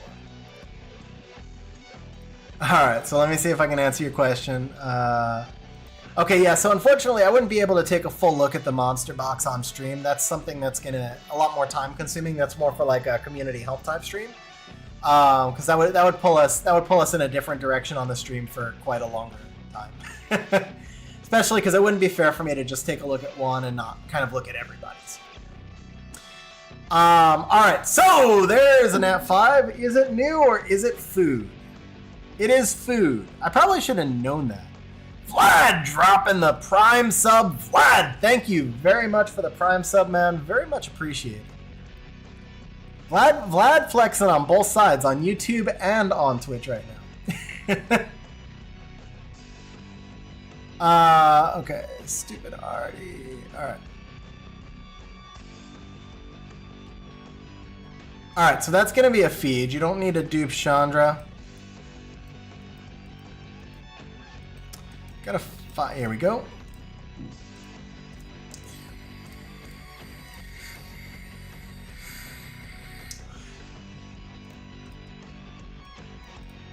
Alright, so that helped us catch up on rates a lot, pulling those two fairly quick together. We'll have to figure out actual rates in a bit, but that definitely helped quite a lot. Alright, here we go. So she had her 2-week follow-up. I went to the vet on Thursday. And so now, I gave all this background of me living in Mexico and the reason it takes me that long to cross the border intentionally. This is kind of relevant to the story. So it takes us 3 hours to get to the vet. And on the Mexico side, the drive from my house to the border, there's not a lot of like safe places that I can pull over to the side of the road and let my dog do her business. You drive through like the worst part of TJ. You're on the freeway, so it's not like that. But if you were to pull off the freeway, it could be not like great areas. And so Nightlow used to live 4 blocks from Revolution, so he knows exactly where I'm talking about. When I'm driving I live near Rosarito, so when I'm driving from Rosarito to the border, I have to drive on the freeway, which cuts alongside downtown TJ, and then I get off the freeway and I go into downtown TJ, and then I kind of cut up over a ramp and get to the border. And there's just really nowhere that's actually like undeveloped, because if you're pulling over for the dog to do business, you have to be somewhere where the dog can do business, like not on the street, and at the same time has to be safe. And there's nowhere that really meets those two conditions on my drive to the border. So I'm driving, and Haru is crated in the car because she's not allowed to put pressure on her knee, and she's in the crate and she's just crying and crying the entire time. So I'm like, I messaged my wife and I'm like, I'm really worried that Haru needs to go to the bathroom, because this is like kind of her communication. She's like, I need to go. And I have nowhere to go. All we can do is just get across the border. So we get across the border. She's still kind of antsy. I'm also running late for my vet appointment. I hit a lot of traffic, extra traffic. So I finally get to the vet. And, on the way to the vet, I stopped twice to let Haru try. I found 2 freeway exits. I pulled off. Tried to let Haru go to the bathroom, but in both exits, like the ground was not level where she was really not supposed to be walking. So I didn't let her explore that long. She didn't go to the bathroom. We get to the vet, we have our visit, blah, blah, blah. I'm headed back, and now she's got her staples out from the scar, and she is allowed to start putting a little pressure on her leg. She still has to be mostly confined, but she's allowed a little bit more freedom. So I put a doggy bed in the back of my SUV, and I allowed her to sleep on the bed instead of being crated.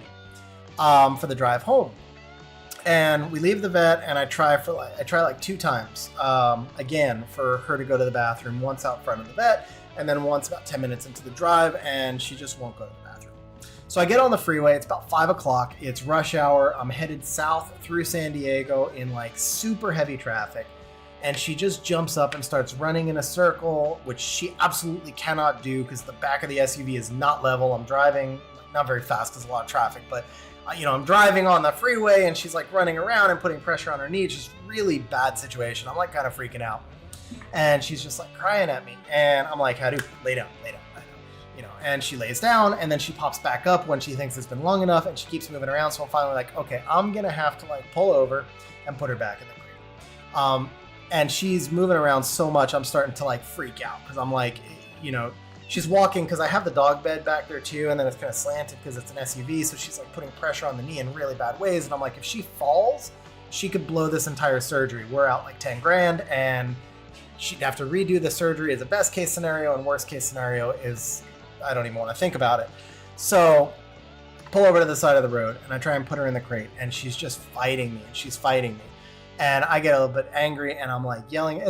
She's a medium big dog. She's about 70 pounds. We actually thought she'd be bigger. She didn't wind up, but about 70 pounds. She's a Doberman Shepherd mix. So I'm like trying to get her into the crate, and she's just fighting me. And I yell at her. I won't say I get angry, but I was like I had all this anxiety. I've got cars driving past me. I'm like literally on the shoulder of the freeway. I couldn't even get to a freeway exit because of all the traffic. So I'm on the shoulder of the freeway. I've got cars driving past me. They're honking at me. I'm freaked out that Haru's going to blow out her knee because she's running around. I'm just trying to get her in the crate, and she's fighting me. So I just yell at her, and I'm like, get in the crate right now. And so she does, which I'm a real big believer in like positive reinforcement dog training. I don't like being like that, but I was just freaked out. So I'm admitting it. Anyway, she gets in the crate, fighting me the whole way in. I close the crate. I walk back around to the front of the car. And the moment I open the door, my whole car just reeks. She dropped a huge load. The second she went into the crate, she's like, okay, I'm not going to be able to go to the bathroom anywhere else, so I give up. and she just dropped a huge load, and it's like splattered. Not to get too detailed, but it's like liquid all over the crate walls and everything else, and she's huddled in the corner of the crate. And I turn around, I look back, and I feel this is actually a carrier, not a crate. So the crates are in the house, but it's the same thing. It's a big carrier. And I feel so bad, and the expression on her face, she looks so sad, and she's huddled in the corner, and I just instantly felt so guilty. So I come back around the crate, and come on, man, one more. We need one more here. Just finish out with one more. No, that was no loading wheel. Also, I forgot to buy the last 2 devils, didn't I? I just realized that. Let me grab those devils. It's here. Okay. Last 1 devil. 1 devil. Nope. Yeah, there we go. 2. Okay. Anyway, so I feel terrible, and but also I know that I've got hours of drive time left in this traffic. So now I'm like, I've got to let her out of the crate. So I let her out of the crate. I can't really clean her up. Fortunately, not too much got on her, but some did. But the car just reeks. I mean, the car is like awful. And so, and there's, you know, of course we had a bed in the crate. So I pulled the bed out, and like, I don't want to get too detailed here. Like, but let's just say the bed was in a bad way. The bed was in bad shape. And I'm on the side of the freeway. There's not a lot I can do. I've got 3 hours left on this drive. And so I'm like, what can I do? So I found like a plastic bag from the doggy bed that I had in the car. I actually just bought it, and I had the packaging material. It was all ripped up because, like, why did I care at the time? But I grabbed the plastic bag. I wrapped everything up in the bag. But before I did, I tried to like dump the bed over on the side of the road, and it was really windy. And let's just say that I wound up wearing the contents of the bed on like my shirt, my shorts, my shoes. It was awful. Anyway, I got the bed like wrapped up in plastic, but there was still some in the crate. There was nothing I could do about that. I've got it all over me, and I've got a 3-hour drive back home. It was just so bad, man. And of course now she's settled down. She's laying on the bed, and she's like, so much better. But the whole drive home, I'm like one eye over my shoulder because I'm afraid she's going to run around. And at the same time, like, my car is like, all I wanted to do is get home and take a shower.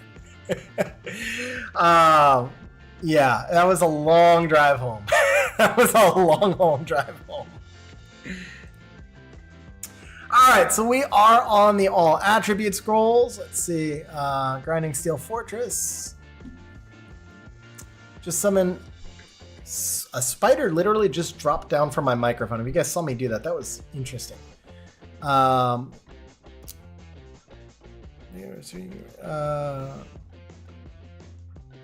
saw you say you summoned somebody. I didn't see who you summoned, but shout out, by the way, Enhey. Shout out to Chili Man. Thanks for stopping by the stream. I appreciate it.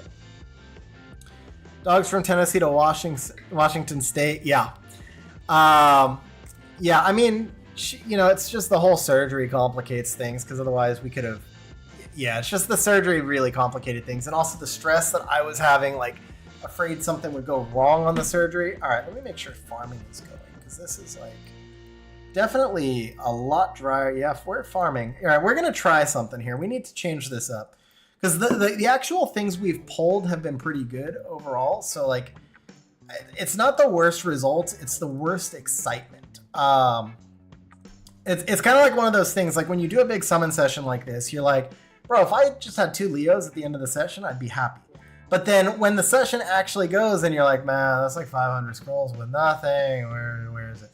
At the end of the day, you're like, hey, I got 2 Leos. I got to do Cammy. I got a new Diana. The first Leo was, I went from, go from 0 Leos to 2. So it's like the results are there, but the actual process is just kind of slow. So the reason I summoned a whole bunch of unknown scrolls right there for anybody who's not a stream regular, this is my personal, I hate to call it a superstition, but it basically is. I try not to be superstitious, but I really believe the Com to Us random number generator is just coded poorly. Time gate is real. You see you know, you go into an RTA match and one side will proc every single time, the other side doesn't. Like, there's just all sorts of flaws in their random number generator. And so when you get into a bad stretch of RNG, one thing is I always try and keep farming going because I think that resets the dice roll. That's the invisible dice. And then the other thing is, if it's still going really bad, I summon a bunch of unknown scrolls to try and reset that dice roll again. And I wait until we get like 3 sparks in a batch of 100 or 4 sparks in a batch of 100, and then I go back to the regular scrolls. It's worked more often than it has not on stream, to be honest. Omduat was HOH, but we did get an LD4 at least. That had a little stutter there too. Never mind.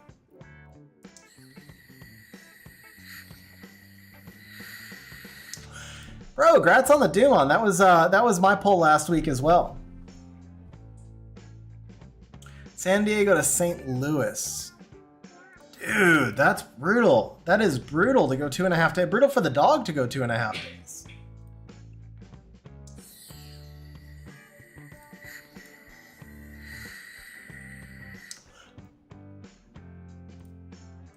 I have not really. Dumon's new. I mean, like, I've only had Dumon for a week, so I immediately ruined her, but I don't think I've really used her well yet.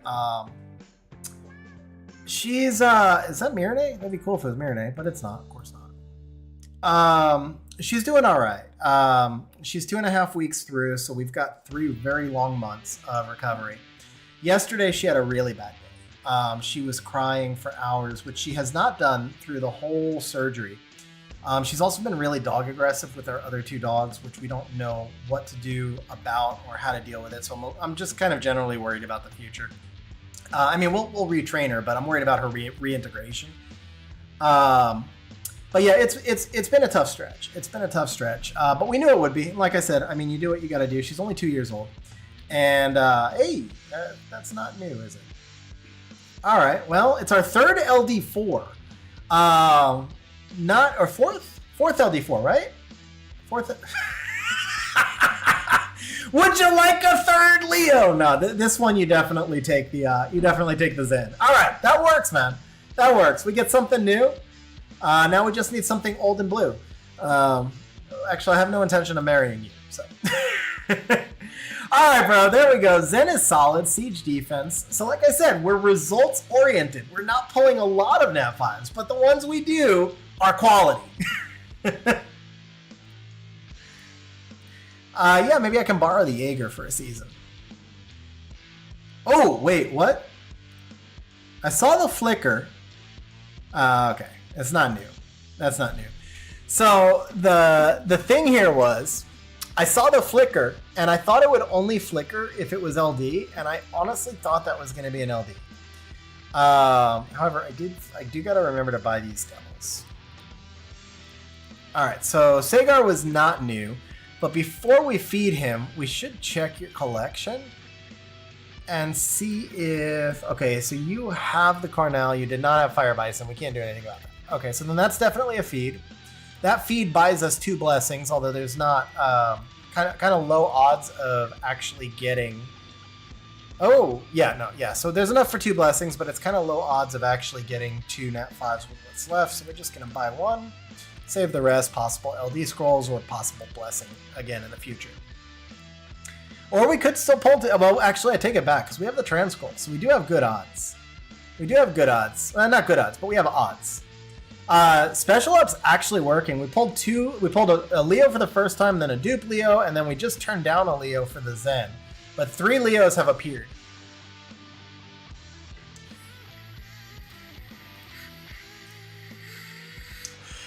All right, one time. Bro. Quality. Quality. This was a strong consideration for special blessing, too. Quality is what we're doing, man. And actually, we're catching up on quantity really fast. Like, that little burst right there, I didn't actually figure out the rates. And instinctively, I feel like we may still be a little behind rates, but not very far behind rates. But we definitely, as far as just like new units and Leos and all that, I think that's a dude, right? It's gotta be a dude, yeah. But, so that's a feed, but there's nothing to feed it for at the moment, so. Man, that's honestly like kind of weird. Well, actually, we would feed that first. LD scrolls, or devils, either way. But kind of a weird session. I do instinctively feel like we were a little behind overall, but the quality was there. Like I think the net result, either my first or my second was Annabelle. I can't remember, but I think my first was Taylor and my second was Annabelle. But yeah, I think the net result was probably better than you would hope for, even though the volume was low. And obviously we still have the LDs, so an LD5 turns all the tides. First scroll, and light robo. But still, spark on first scroll is solid. We'll take that. We will definitely take first scroll spark. We should figure out rates on this. We should figure out rates on these. Okay, so that was 2. So it was 86 and then 54. So 140. And then it's 18 to 1 on a spark, right? I believe it's 18 to 1. I always mix up if it's 18 or 14 on the LDs.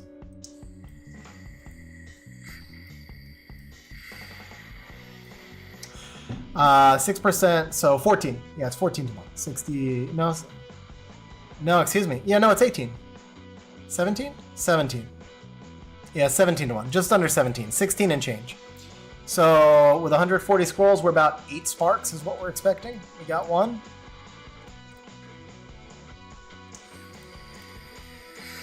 Leo was first dupe, got Belinus and a blessing. Took the Leo only to get a dupe. Leo a few summons later. See, you've got to take the Leo there. Like Belinus, especially now, there's so many like Belinus replacements. Belinus is really good. Don't get me wrong. Belinus is really good. But there's enough monsters that you won't feel the miss. Dude, I saw Cannon Girl for a split second. I thought that was Bella. I saw Cannon Girl and I saw the 4 stars at the same time. So it took my mental processing, like just a split second. I was like, Bella! No, 4 stars, Emily. Almost got excited there, but still a couple of sparks early on is a good start.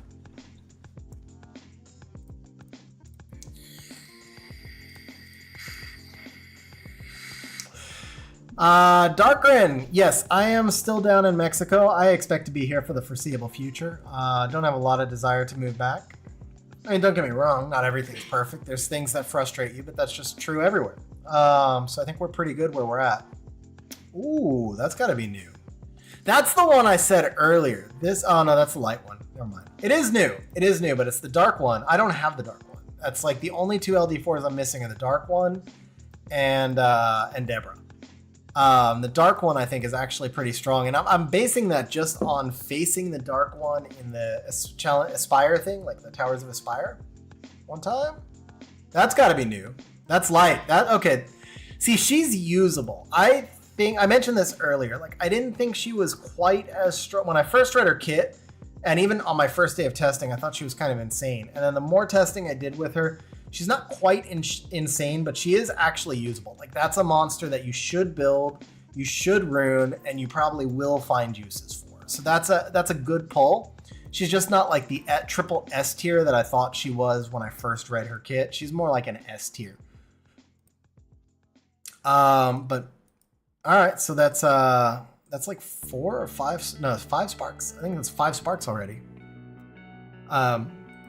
Just waiting for like 2 LD5s back to back now. That's all we need. Back to back LD5s and we're good. If we can buy a devil, if we see a loading wheel actually at this point, because we've sparked both colors. So if we see first, we gotta see a spark. First we see the spark, then we see the loading wheel, then we see which LD5 it is. Kind of cool to pull like a ragdoll to go with. Well, we have the special summon up too. So, what do we wind up picking? Pater. Yeah, that'd be cool to pull the Pater. Would you like to pull my Pater? That's a question that I probably would not normally ask. All right, what do we got? All right, that is not new, and that is actually HOH this week. Like literally, probably the worst LD4 in the game, and he's the current HOH.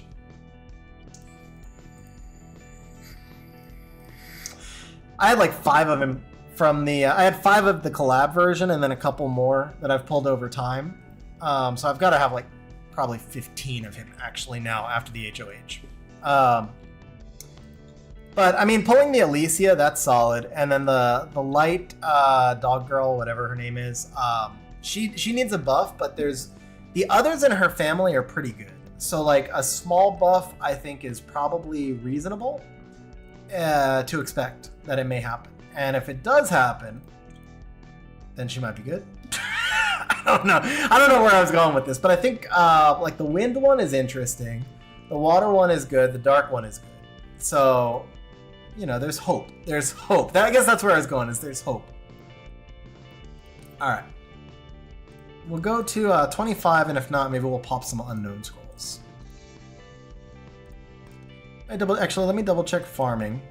Okay, farming's still a going.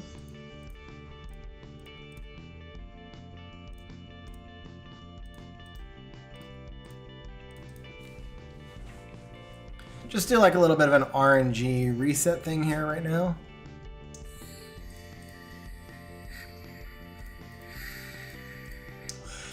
Yeah, I mean, she really just needs... Come on, quad. Dude, that's solid, actually. That's a really nice rune. Just like randomly... what do you put there? Defense over attack. I think this one gets crit rate. Yeah, you got 1, 2, 1. Yeah, this one gets crit rate.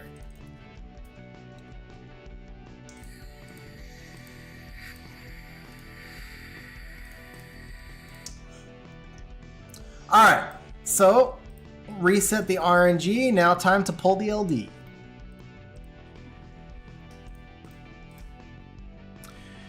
Generic passive S3 healing. Yeah, I mean, so Molly, the thing is, Molly did more on her. I mean, Molly still does more on her passive in terms of the ability to cause glancing from the opponent. Problem is, you can just go straight into Molly and snipe her now. That's how they killed her. Same thing with Manon. It was just too much of a nerf, which was really unfortunate because, well, LD5 first, and then we'll talk. Ooh, Miri? Dongback. Of course!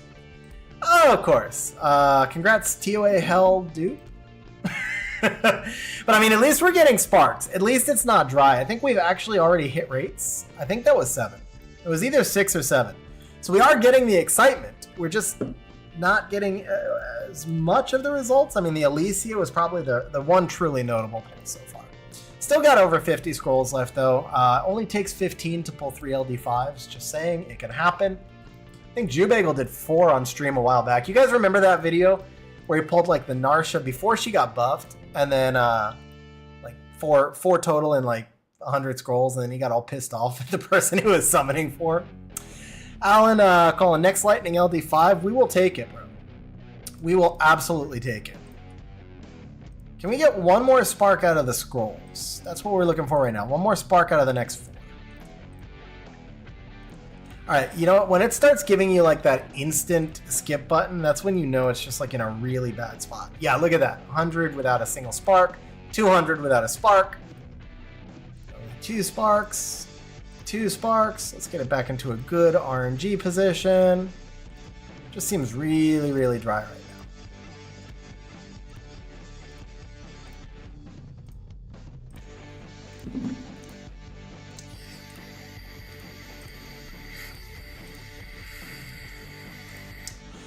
Hope you have enough unknown scrolls. Still just 1. We're looking for 3. That's 2. There it is. That's 4. All right, summon. Sparks! Sounds like most bagel vids. That's fair too. That's fair as well. Alright, don't fail us now. Come on. Unknown scrolls have worked consistently. I think we did them for 2 LD5s. I don't know if Vlad's still here, but I think we did them for 2 LD5s with Vlad. They've worked consistently over time. They have not worked as well today. Well, actually, the first time we did them... Yeah, okay, here we go. It's going to work. It's going to work. We're good. Amarna, dupe. But we got the spark. Back on the spark train.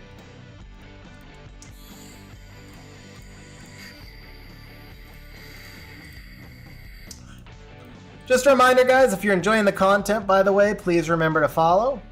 If you enjoyed this LD5 right here, follow again. Oh! Nailed it! There it is. There it is. Bro, that's our special. That's our pull. And the thing is, you can still pull more of those. That's a really usable dupe as well. That is, by the way, one thing I didn't mention when we were doing the selection process. You could pull 2 or 3 Dovas, and they're all usable, like, consistently. Whereas if you pull multiple Leias, I mean, technically they're usable consistently as well, I guess. They're both kind of spammable, but just, you know, higher win probability with the Dova. But yeah, we'll take that, man. We'll take that. 100% attack bar boost on a 105 base with attack buff.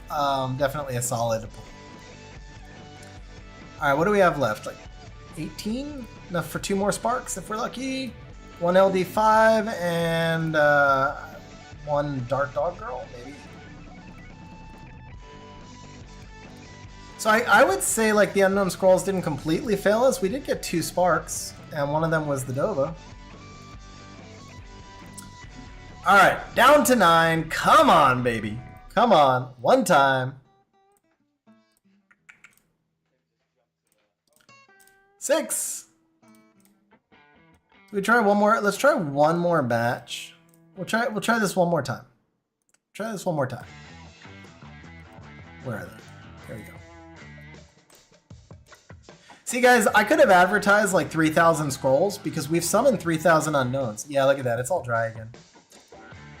All right, we got the double spark. Last try. Last try. 5. Come on, baby. One more. Just one more. Oh, yeah, one more spark. One more spark. Iona. All right. Oh! Come on. All right. Well, the Unknown Scrolls did not fail us.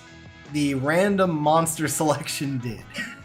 It did get to, I mean, we actually got a lot of sparks. We got a genuine lot of sparks. Oh, you know what we do have?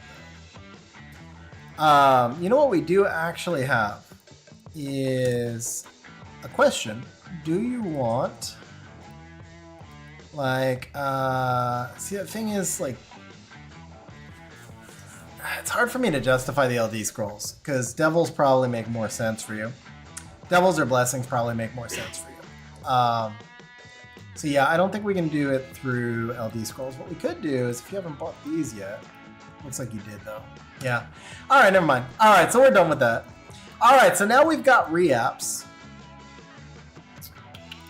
And here's what we're gonna do. We're gonna go Bio, Despair.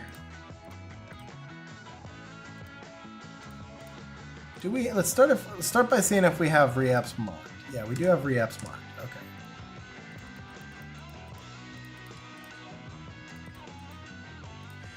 All right, we've got one kind of so crit rate rune. I think because we did reapps for Schmu a couple months ago. I think a lot of reapps may not be marked yet. Oops. All right, bro. So overall, I do think the summons, like, it wasn't the craziest session we've ever had. But I do think that it was a pretty decent session, just like on the, I mean, 2 Leos, Cammy, we got the Zen, got the Dova, got the Alicia, got the Frederica, a lot of new units, a couple of usable dupes. Like overall, I do feel like it was probably as good as you could hope for, even though it was kind of slow on the spark. Well, the LD sparks were just insane. All right. That was how many? 4? So we'll make this the last one. All right, so we'll go back to that one. We'll look for some additional targets.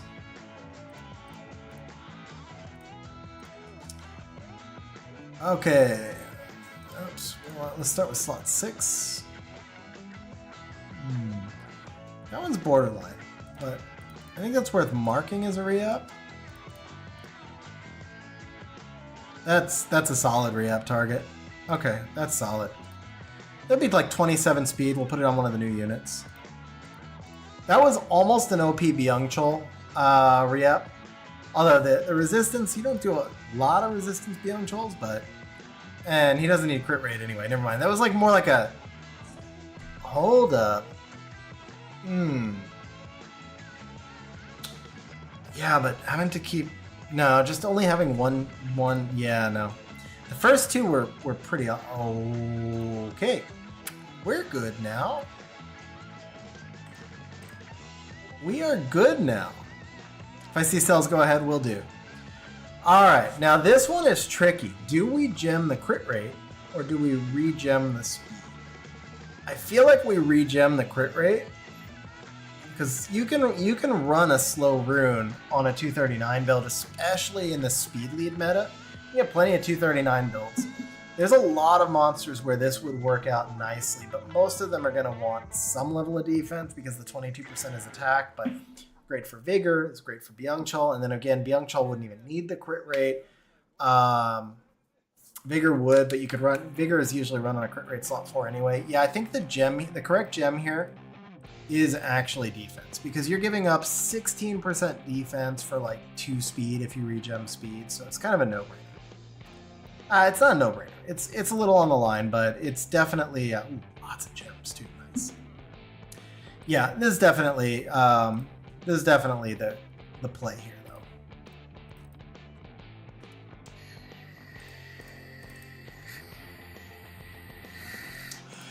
All right, if it doesn't want to pop, we'll just mark it as gem, and we will move on to another OP re-up target. Nice.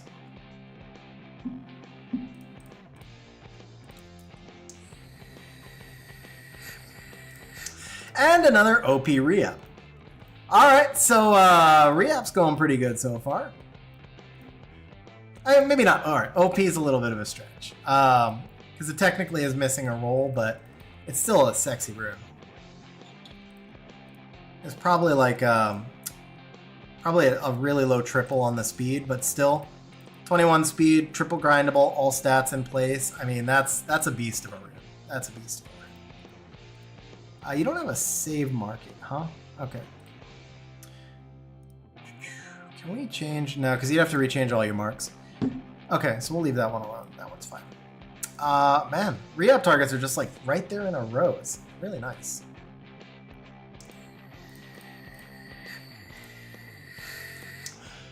All right, looking for 820 flat HP. That is not actually what I was gonna say. Come to us is like not putting. Yeah, that's not what we were looking for. We were looking for 820 speed would work. That's what it is. We're looking to catch up to Fizz. We're trying to match Fizz's plus 397 Tiana.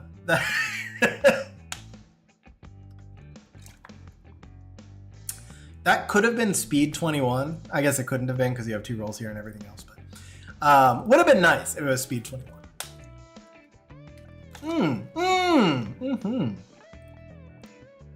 All right, double. Since we have crit rate here, we'll take out the res. If it was a different innate, then we might have taken out the crit damage, because the crit damage is a low roll, the res is a little higher, but the crit damage will just synergize much better. So take out the res, pop in 11 defense. Hey, okay, won't pop in the 11 yet. It'll get there. So a rune like this, I wouldn't grind the defense until I've re-gemmed it. I'm not going to burn all the gems on stream because we'll have a bunch of re-up targets. So I'll just mark this now, and since it's already gemmed, you'll know what to re-gem. I mostly, especially because it's so easy to farm gems now, I mostly just will only keep a gem once it hits 10. And then with this being a defense rune, that was kind of enough for me. It kind of needs HP. I was going to say this is usable as is, but it really does kind of need the HP. So yeah. I don't like putting a lot of re-ups into defense runes, but 2 is perfectly good. That's solid. That's solid. Yeah, we're good. All right. So in this case, we just gem the low stat. Kind of wish it was the opposite because I would have rather have re-gemmed the HP. But you'd still, the correct play here is just gem the low stat. So we'll go ahead and mark that as gem attack. Yeah. Man, just perfect like re-up targets straight down the line. But yeah, going back to the defense thing, I'm not a huge fan of re-upping a ton of defense runes. They do have some viability in RTA now, with like Sonya traps and stuff. You don't see as much Sonya anymore, and there's a lot of other ways to deal with Sonya. But I mean, having a few good runes of each type is always worthwhile, no matter what.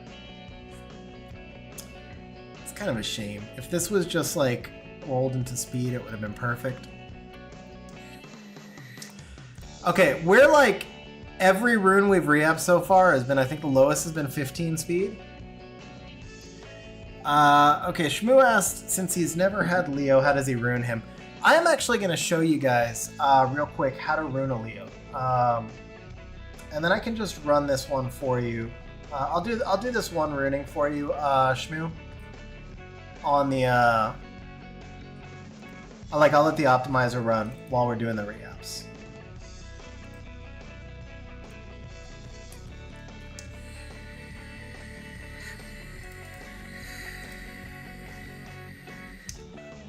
Let me just find, so it should be this. There we go. All right, that was smaller than I expected. Yeah, and that, I know, is what she said. Here we go. Oh, actually, since I have to log in, let's turn that off real quick.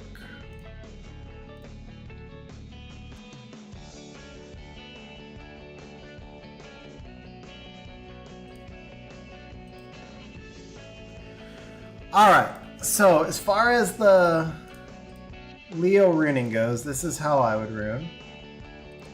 It's pretty common knowledge. I don't think I'm exposing any Skyfall secrets here.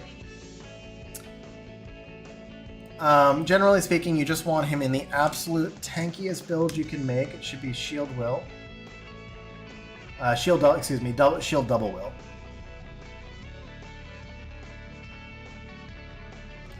First we need to create the Leo.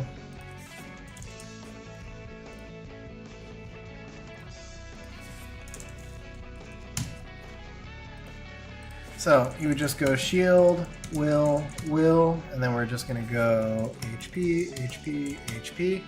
Now there's a couple of different stat configurations we can look for depending on which offense that you're running him with. Generally you would go either 59 or 100 resistance. There's a couple of offenses that will have a resistance leader skill. But as a general kind of all-purpose build, I would just, and for this one we'll just run the 100 res. You could always do a second build if you wanted. The thing with Leo is he is extremely difficult to rune manually. You certainly can do it, and I have in the past. But it works much better with swap because we need to hard cap him at 100 speed. So with swap, we can actually just tell it to cap at 100 speed right here, and then we're going to say we want 42,000 HP, and then 100 to 104 resistance. We don't really care about damage, so we don't need to configure that one. 42,000 may be a little bit high. I'll drop it to 40 just because we haven't seen your runes yet. I'll do like 270,000 effective HP. I'm going to do a quick run, make sure that I'm getting builds, and I am. So then we're going to filter by HP. It's 47 over 276. Or we can get 46 over 301. So we're going to run this up at 46,000 HP. And then the main thing you guys should notice is that I programmed all the simulator stuff up here. So this is just going to pull speed out. Basically, it's going to gem speed out on the runes where we would want to gem that speed out. So we're going to go ahead and rerun this build. And then we will come up here. Highest HP is 50k, but the effective HP is pretty low. So now I'm going to look highest effective HP, 46. But because HP is pretty much always worth more than defense, I want to try and find the best balance of the two while favoring HP. So this one right here, 47,892, is still really high on the effective HP. So we're going to go like that and apply. And then we're going to kind of scroll back down over here and see if there's any more big HP jumps. 48,603 over 111. That looks really solid. So we got 48,603. Excuse me, over 311, not 111.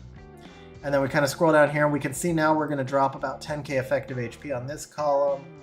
We can get to 48,612, same thing. 603, 603, 603, 612. 949, not really much of an increase. 49,323.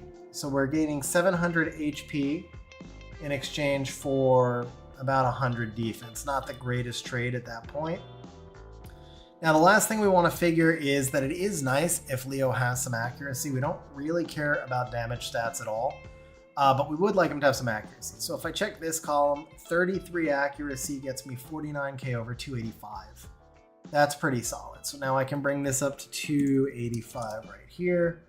We'll refilter that one more time, and then I see the accuracy dips off pretty quick. So to me, it falls into these two builds right here. Top build has more HP, so that's pretty much my win.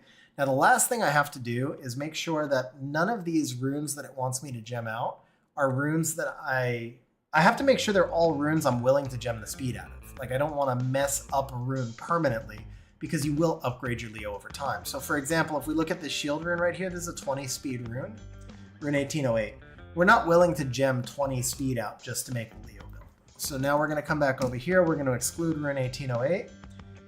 We've got one more high accuracy build, so we're going to do the same thing again. I don't mind gemming out gemmed in speed. I do mind this rune right here, 113% efficiency rune with a legend speed gem. So I don't mind removing hero gems. I don't like removing legend speed gems. So we're going to have to exclude this rune as well, 1483. So now all of those builds with lots of accuracy, they're pretty much gone for us. So we're going to come back over here. We're going to lower this back a little bit to 280. We'll lower this back down a little bit to 47. And we'll repeat this process. 28 accuracy, 297, that works. 48.5 over 281. So in this case, the higher accuracy build seems like the win. We're going to take a look again. No speed here, so we don't care. 19 speed here, we're not willing to gem out, so we go 2614 is an exclusion. A little bit of a process, and hopefully you guys aren't too bored watching the process, but this is really how you find your best Leo without screwing your runes up. All right, so there's no longer any high accuracy builds remaining. So next step up, we'll take a look at this one and see if there's any messed up runes here. Yeah, 1721. Now this one, I might actually be willing to gem the speed out on. Unfortunately, you can't, Aggie. It's something that I've asked Xandro for, like put the suggestion in his Discord. I don't know if it's too complicated. It would save so much time if you could do it, but you just unfortunately cannot. So here, I'm not really willing to gem the 3726, and I'd rather not gem the 1721. So we go 3726 and 1721. Refilter by EHP, 48.5 over 281, 49.5 over 276. So this is the correct balanced one here. We don't care about that 5 speed. We don't care about that 4 speed. This has no speed. We don't care about the 9. This has no speed. And rip 619. We were almost there. We're almost there.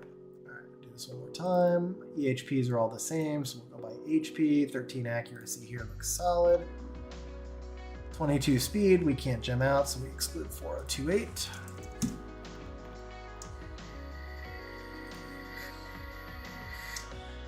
No speed, 23, 2976.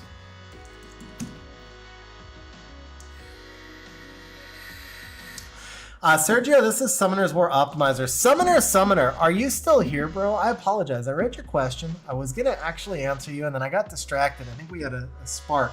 But if you're still here, Summoner, this answers your question. Yes, I do know quite a bit about Swap. I've done an entire video series on YouTube about Swap. Would highly recommend if you want to learn Swap, starting with that video series. It's also one that Sandro, the developer of Swap, recommends. Not sponsored at all. I actually am a Patreon of Xandro. I just think I couldn't even imagine playing Summoner's War without Swap.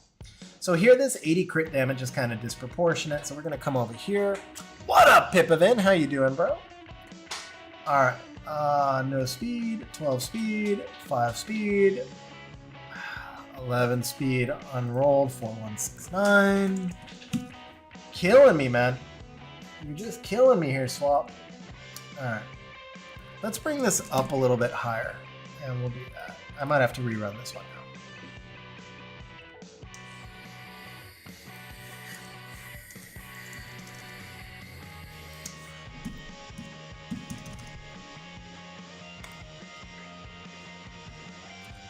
All right, that brings us 30 accuracy, a lot lower HP, so I don't love the lower HP, but 265, 30 accuracy, 270 over 26, 265 over 46.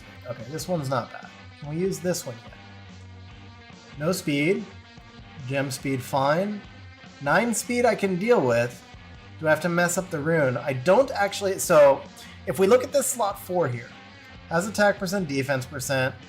Realistically, with this rune, the correct play is to re-gem flat HP. But the difference is 200 flat HP. So if I gem the speed out here, this rune will be 200 flat HP worse in the future. I can live with that. What I can't live with is the slot 1. I'm not taking 26 speed off the rune. So 1579 is an exclude, and so is 621. 1579, 621. Just drop both of those. Come back over here, top HP, 46. Okay, this build looks solid. 21 speed, 576 is a drop. I didn't expect it to take this long when I said I would do the build.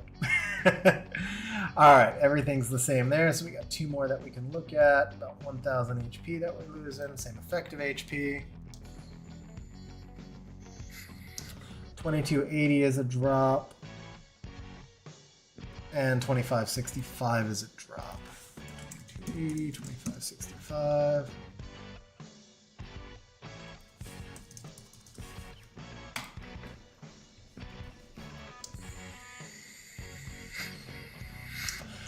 All right, by dropping the effective HP, we got some much higher accuracy numbers now. So this one looks pretty balanced. Only 3 runes, 658, 616. So 658, 31 speed. We're not going to remove 31 speed from a rune. Thank you very much, Swap, for your excellent selection. 658 is an exclude. Schmidt saying I can move on. But now that we've programmed it and gone this far, it would be kind of wasteful not to find the build. Let's see, 26. Let's see, 5 speed. That one's fine. That one's fine. 5 speed. Are we there? Are we there? No, we're not there. 616. 616 is an exclude. Whoops.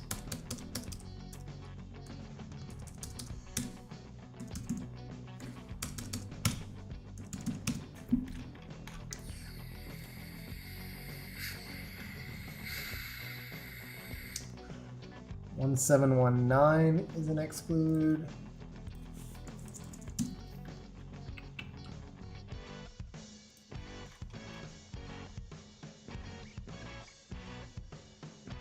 Five speed, 16 speed, 1204.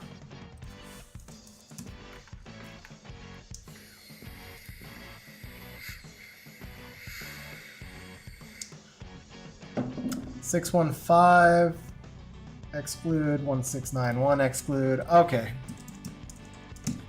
Schmu, you overvalue speed, bro. I'm just saying.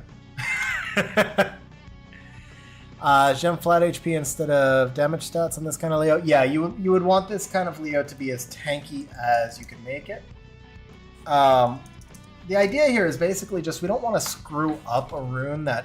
Because it's not like a monster keeps a build forever, right? So if you put a great rune on Leo, you gem it specific to Leo, and then in a couple of months, you get a better rune for Leo, and you can make a better build, and that rune falls back into inventory, and now you wind up having like screwed up a really great rune. So I try and do this without screwing up runes. That's pretty much what this whole process is designed to do. This is actually a re-up target, but we can use that on Leo temporarily. 5 speed's fine. That one's fine. That one's fine. That one's fine. Hey, we got a build. All right, we finally got the build. So let's go ahead and put this onto the Leo.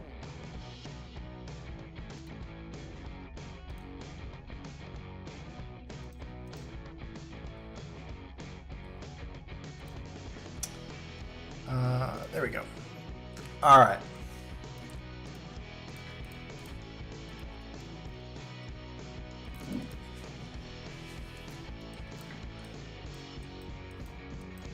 Yeah, well, you had no Leo, so Schmu is saying I've always prioritized speed and it's showing. To be fair, when you have no Leos, 0 speed runes do tend to feel like they have less value. Once you have a couple of Leo dupes, you start to feel like there's a lot more value in those 0 speed runes. Even when there's just one, it tends to be less value, but with multiples and you know you're going to be using You know, you're going to be using like 2 Leos every siege pretty much. Now all of a sudden you're going to want to start to build additional monsters to go with him. And yeah, just overall, like, you'll start to find a lot more value in some of those zero speed runes.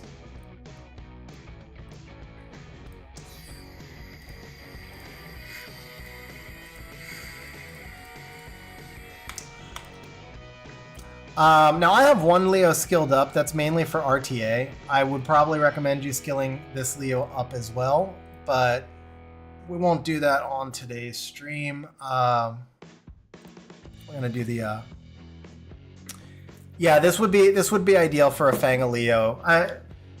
This would be close to ideal. I think the HP is gonna be a little bit lower than I would like, to be honest. Not terribly so. I want to see what the final build looks like once we put all the gems and grinds on before I make a comment like that. But he had the runes to get the exact stats that I wanted. The only thing is I would have had to have wrecked a couple of those runes because they had really high speed. I can show you here. If you guys want, I'll share my Leo into 8895.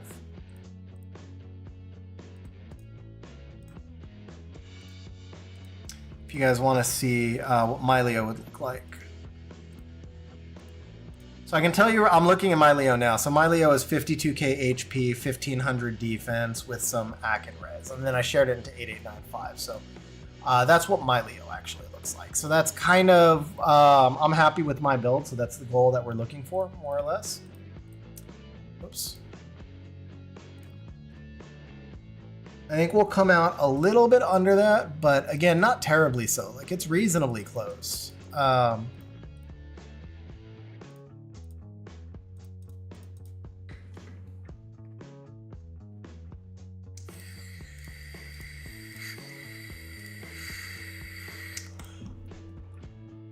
1.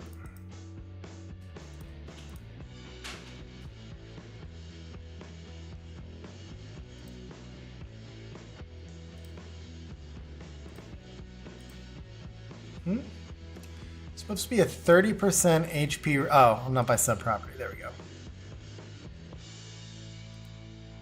23. Here it is. Okay. Will 3, 38% defense. Should be this one. And Will 5, 13 res.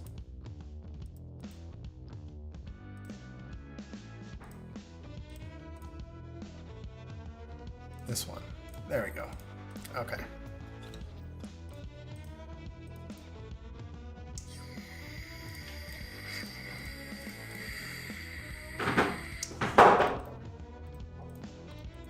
Yeah, generally we don't. Yeah. I mean that. So I showed my Siege Leo. Generally, like, we don't share too many Skyfall builds, but the Leo build is pretty well known. So I think I'm pretty safe to share that one. All right, so here, this is shield, and this is pretty likely to stay on your Leo for a long time. So could have made a case for doing the legend, but we got the 7, so that's fine. Actually, you know what? Let's go. Yeah, it's shield. It's fine.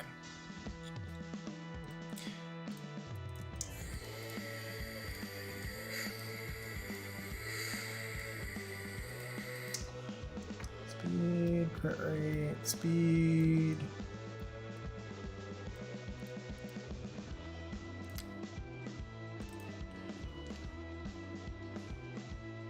Oh, 1 off max. That's pretty OP. We're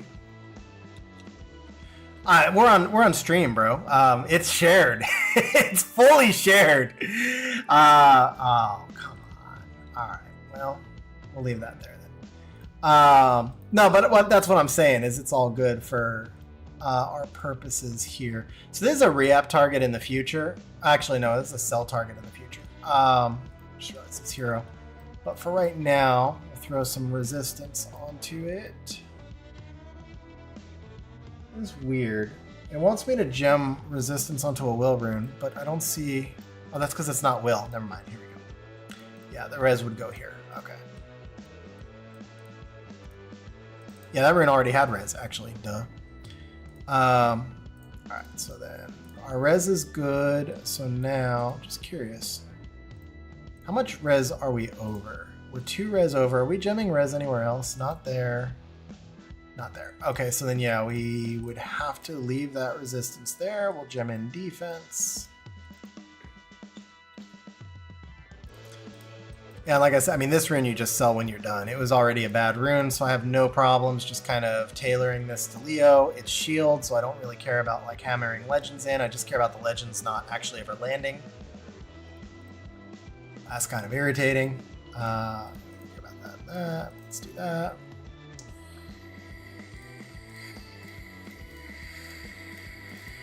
Just want to let the grinds cool down a little bit. Of course you would do that. Okay.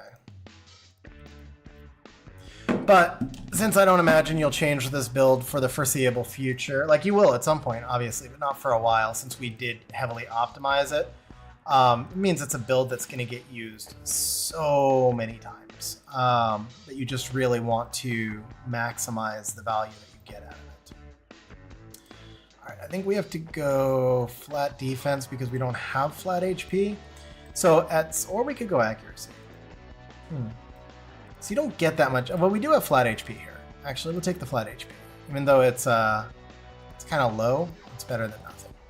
So I would regem this, and I'm not going to waste the legend here because I think you do need to regem this at some point.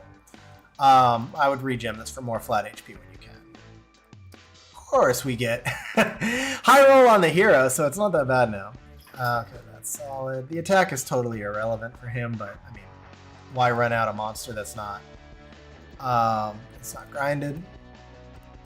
And then here, HP percent, of course.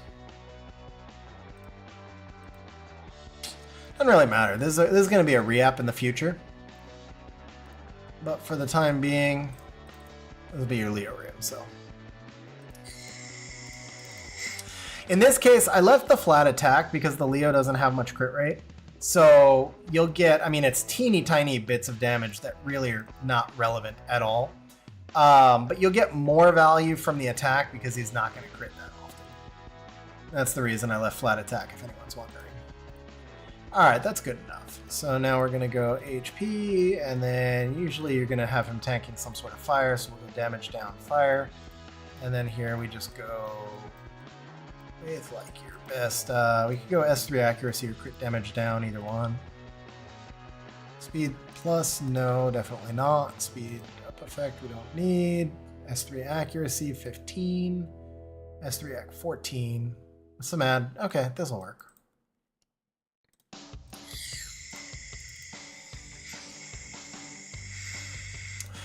Okay, and then I won't fully convert this one, but you just want to convert this into crit damage down, basically.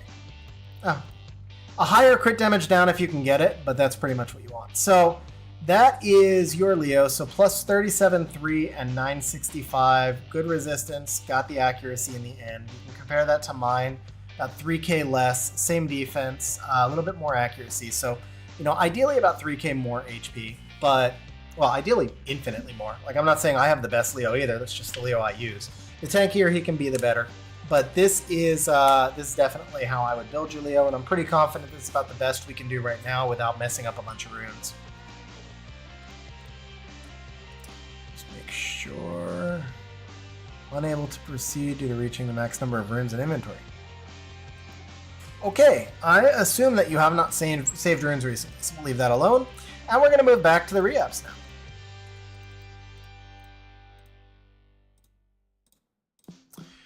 Alright, this is already fine. Gem crit damage into speed. Ironically.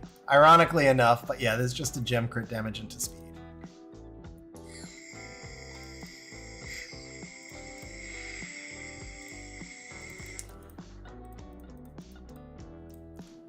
Alright, this one, oh, why am I in slot 1? Here you go. Okay, this one's done. This one's done. This one's done. It's just gem speed. Wish there was something in there for done.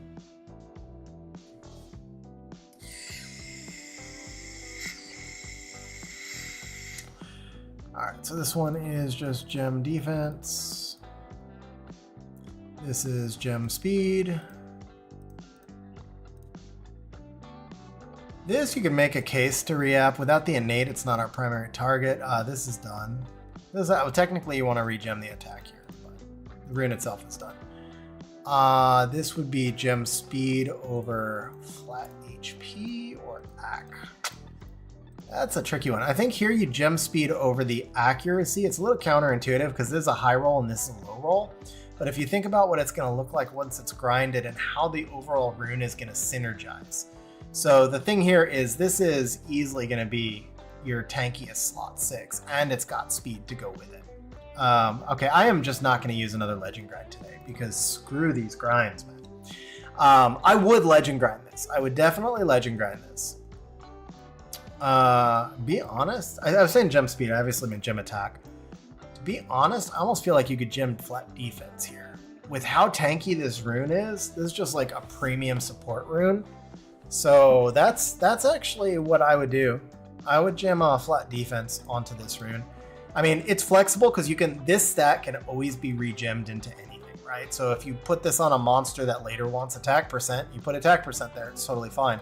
But right now, this is basically just like the ultra support rune, and so you just want it to be like crazy tanky, and that's a beautiful freaking rune. So in this case, this would be like, I use different markings. I have one that's like reevaluate later. So like when I gem all that crap off of Leo, like you drop the speed off the runes and stuff, I would mark those as reevaluate later so that whenever those runes are no longer on Leo, I can go back and fix them. This rune is kind of the same thing. I would mark this as a reeval later because you may want to put attack percent on at some point. But for right now, I think that rune's pretty solid. All right, so attack percent over accuracy crit rate. This is already gemmed in. All right, HOD, have a good night, man. I actually know what you're talking about. There are times where you just want something you can completely tune out. Have a good night, bro. All right, 28 speed is solid. This, man. So you got 2 into AC, 2 into crit rate. I feel like this is probably going to be your highest or one of your highest crit rate in slot, which means that it's not really a great re-app target. It's 3rd highest crit rate. 20, but an empty rune. 20 over 10. This is a good rune. It was probably such an empty rune. And this is like a PvE rune basically, but I don't think we re-app this one. I think even though it's missing so many stats, I just don't think it's actually the best overall target that we'll come across. All right, crit damage. This rune is solid. It just needs the speed gem to improve.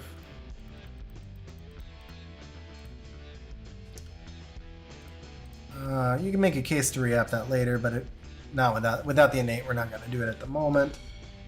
That rune is fine. 27 speed is fine. That rune is fine. Not re-apping speed innate. This one we just re-apped. So here you would just throw in the defense percent.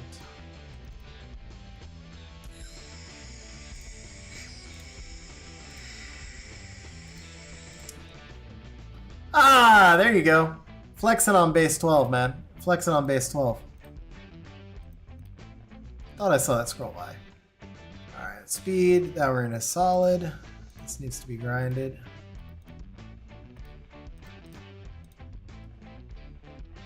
That rune is fine. And then we reach the non-legends. Okay. Switch over to HP. Alright, since I had your JSON loaded, I think it's actually going to be faster if I go hunt in the JSON. Let's do it that way.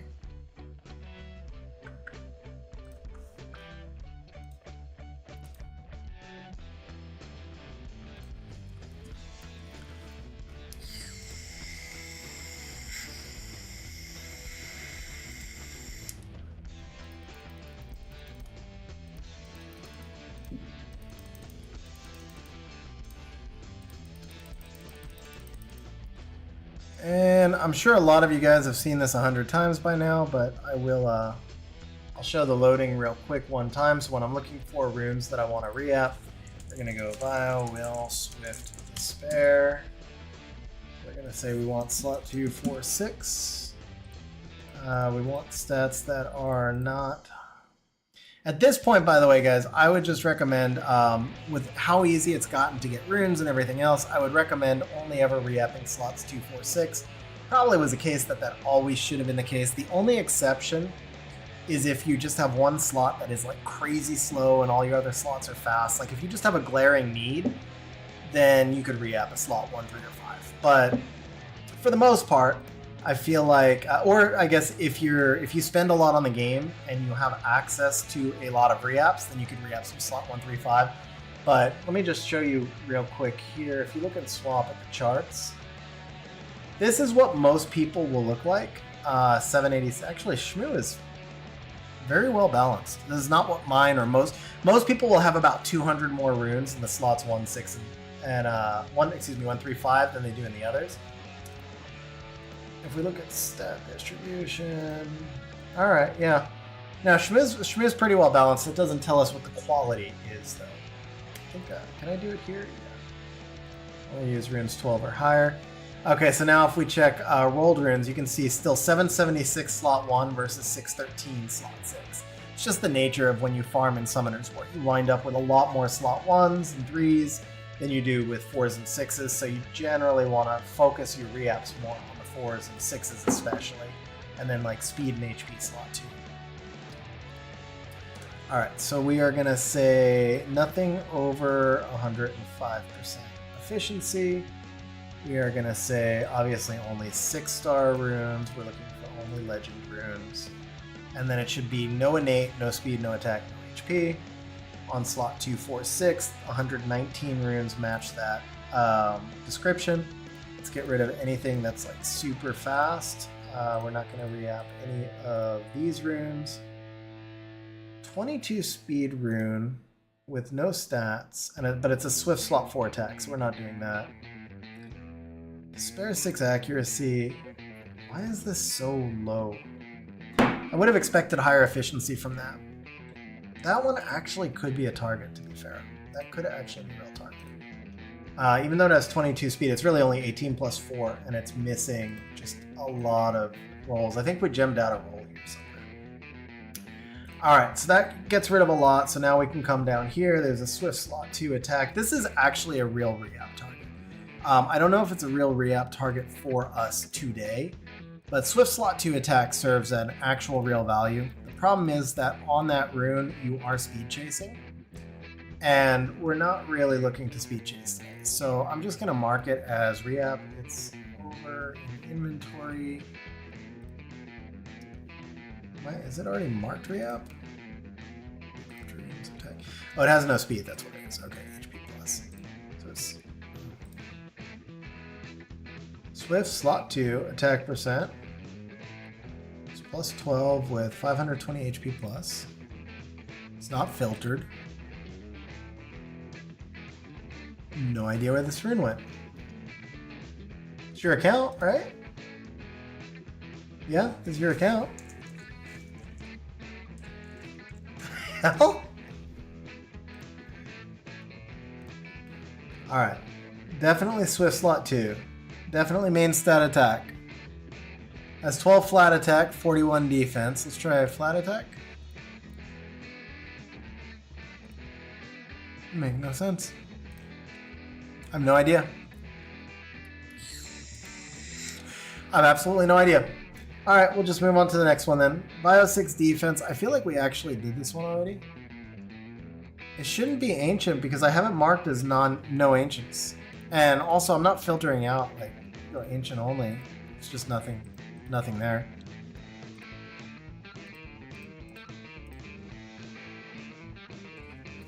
Yeah, if you look right here.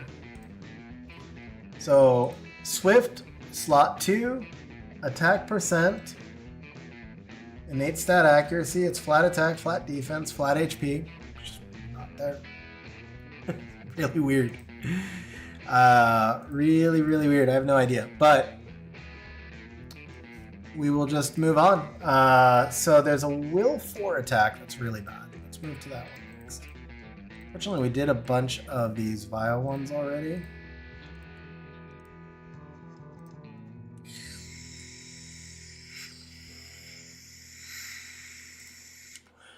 This one? Yeah, it's this one.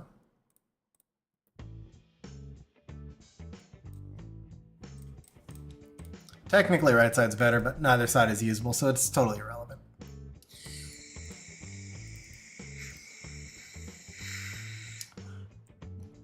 Hey! Almost a quad.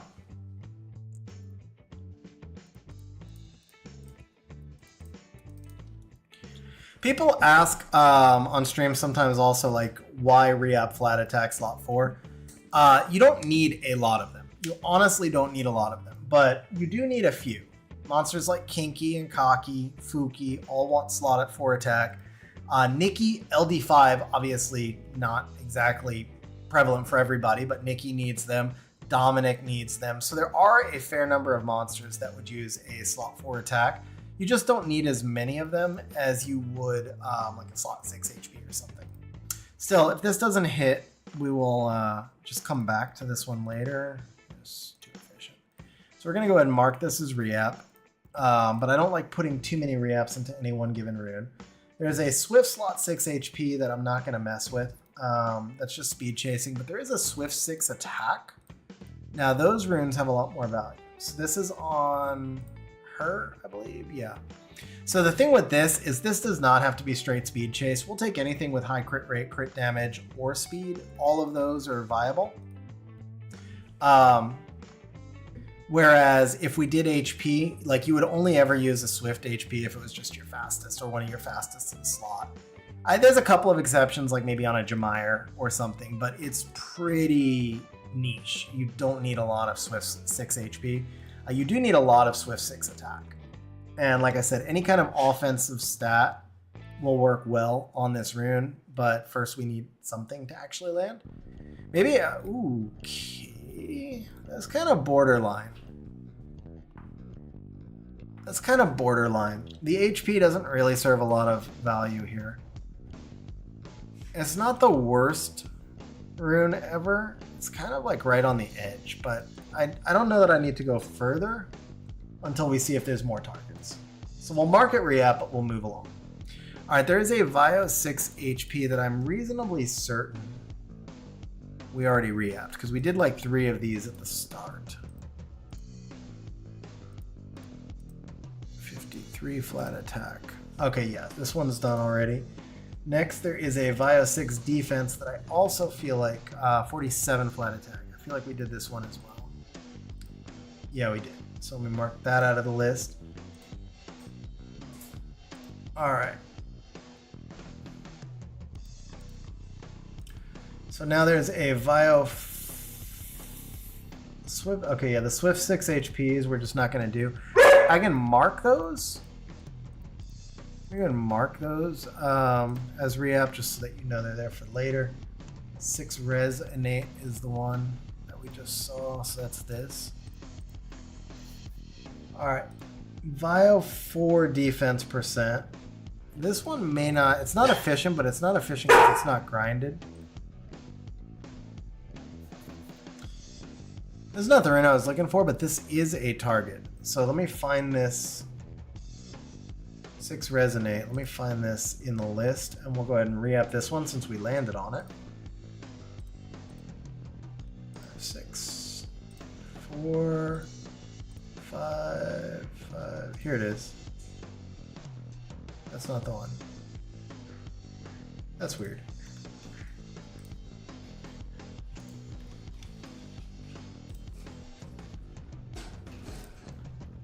Okay. I think this is the one we tried to re-app.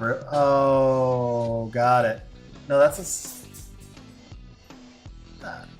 Dude, the JSON is just weird. This is a slot 4 with 6 resonate. Okay. Alright, I got it. Never mind. I got it. Okay, here we go.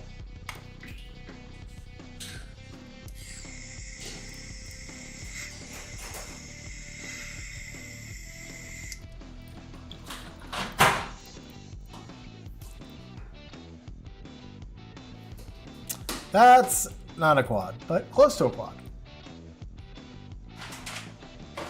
Back to back!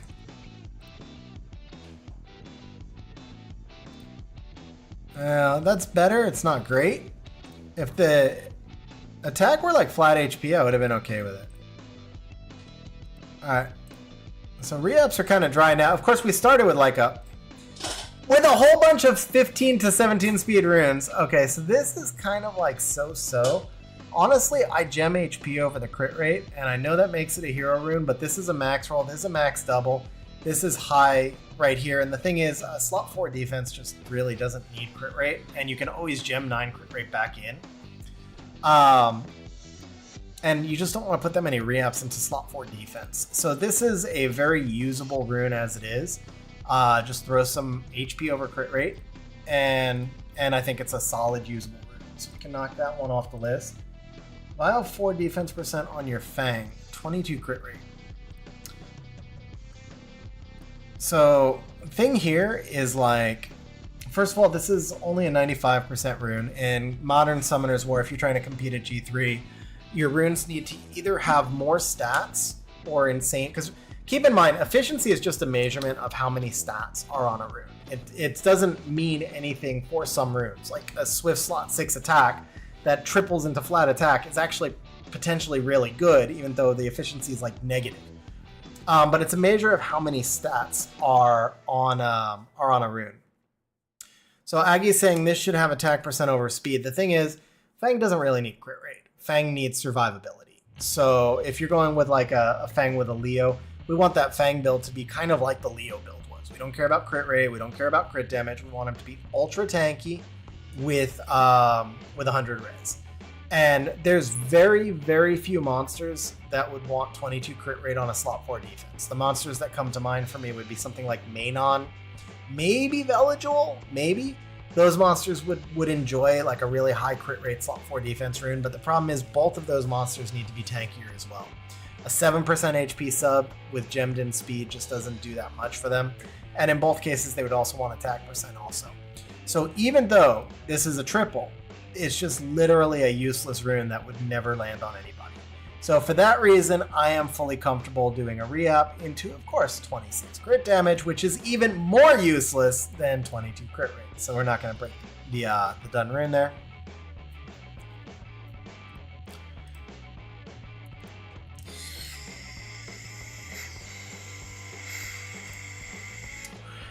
Alright, so that is a significantly better stat distribution. You give up 9 crit rate to gain a crap ton of HP, and then you could technically just gem in flat HP right here, and then that's a pretty good... Now it's a better Fang rune. I still would want to see a lot... Oh, well, you can't gem in flat HP. It'd be flat defense, but you guys know what I mean. You can gem in flat defense here, make it an even tankier rune. Now it's much better for Fang. I still would want to see like a triple, at least on the HP there.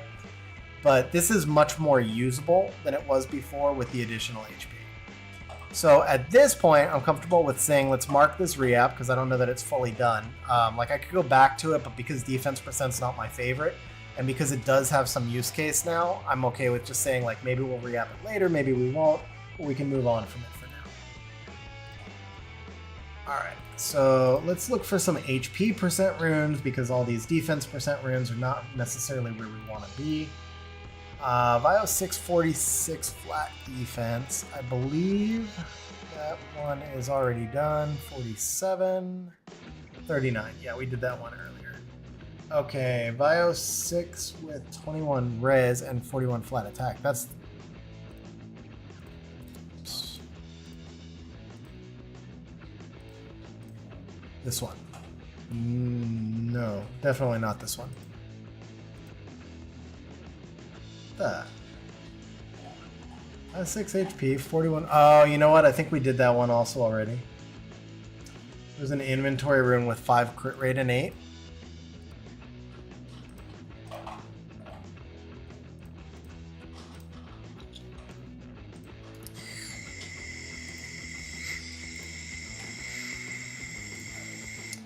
It was this one. Yeah, no, it wasn't that because that's hero. It's the second rune that just hasn't been there. Include prefix property. That is so weird. Bio 6, HP percent, 5 crit rate and 8.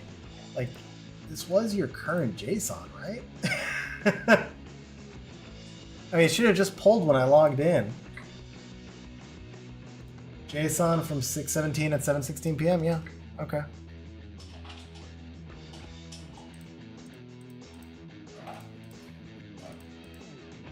It's like it read the grades of some of these wrong. I don't know. Really weird. But okay, is what it is. Rune's not there, so we'll move on from it.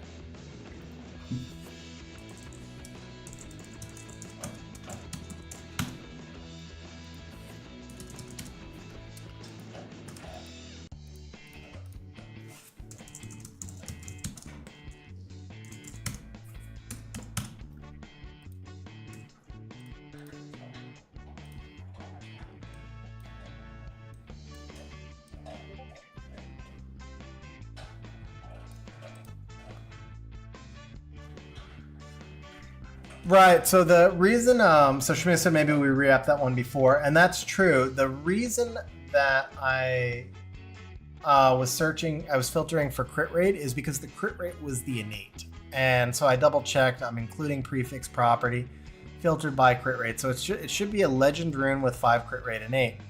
If we look, we have a hero rune with 5 crit rate innate, and then this moves to 6 crit rate. So it's no longer possible to be there. That's why I said it's just really weird.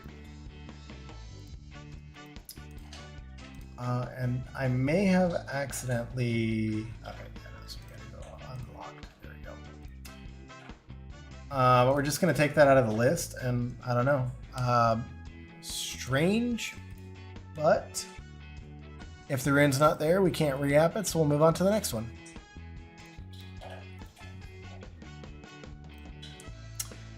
Alright, we're looking for 14 crit rate. That's this one. Yeah, this is a clear re-app target. Very little value on crit rate. Very little value for crit rate on a slot 4 HP or defense rune to begin with. Also on attack. Honestly, very little value for crit rate on slot 4. Since slot 4 has crit rate and crit damage runes, if you're not using one of those 2 runes, the odds are pretty high that you're not on that type of damage build. Now this is actually an interesting rune that I would keep because of the triple.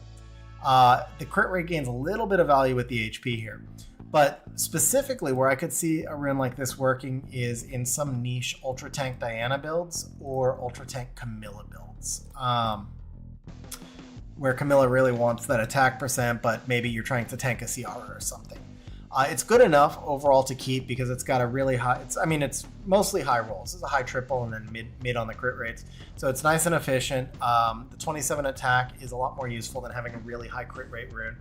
And then the high crit rate rune, you could keep it if it's triple grindable like this. It's just when you have like high crit rate and then you're missing a bunch of other stats and it's not usable.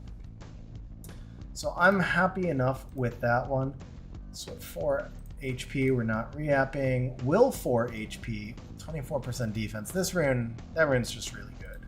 We don't need to touch that one. Okay, Vio 6, that rune is good. Vio 6 HP, that rune is good. Rune's really good. Swift 6 HP. Okay. So there's 4 will runes left that we'd look at. One is one is not super efficient, but the actual rune itself is really good. I don't think it. I'll show you guys the rune that I'm looking at here, just so we have some action on screen.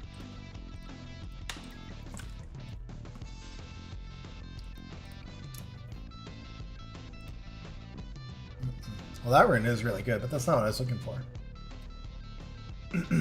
Slot 4. Oh, wait a second. Oh, okay, I almost missed it. It is this rune. Huh. 20 speed rune.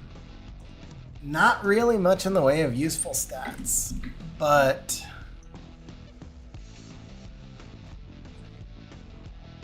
interesting. That is actually a reasonable re-up target because the crit damage rolls are low and useless.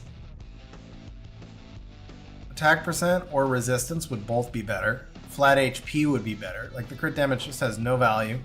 The only use case for this whatsoever is maybe a vigor, but then you're gonna be trying to pull so much crit rate through subs, it just doesn't make sense. I think this is actually a pretty reasonable re-up target now that I look at it. Even though it's 20 speed, it doesn't have a lot of use case. High triple defense. Cytex, that's fair. Crit damage has value for Chandra and Byung, but both of them would be on crit damage runes. Byung, I could see a case for using a slot 4 HP, but the Chandra is pretty much always going to be on a crit damage rune. He doesn't need to be that tanky unless you're maybe doing a Lucian Trap on siege defense or something. And then the crit rate is a wasted stat for him because he auto crits. I mean, 10% crit rate on the S3 is about it. So Byung, who crits on passive, that's more of a use case. I could see the Byung, but then I just think Byung would also want more overall stats.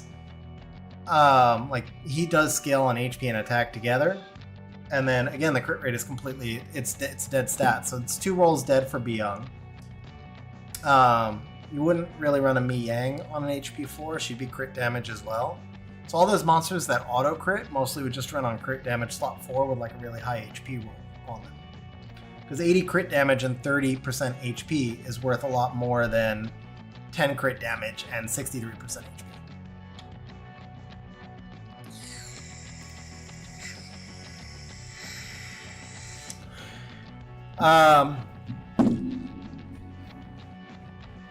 Let's see here.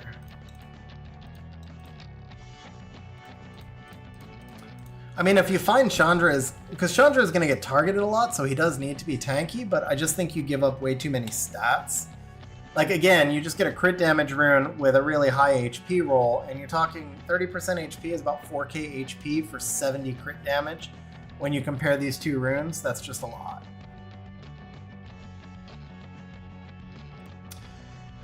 I'm really, really leaning towards this right side rune.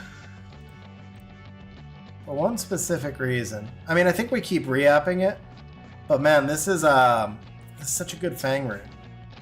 It's just the flat attack. If the flat attack was something else, this would be like OP.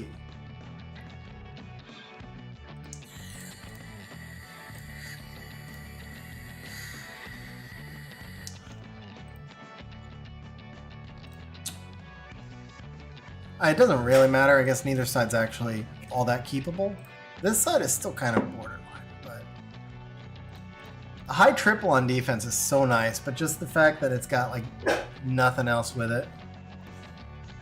Alright, this is definitely a better rune. Still missing a roll, but it's much better stat allocation.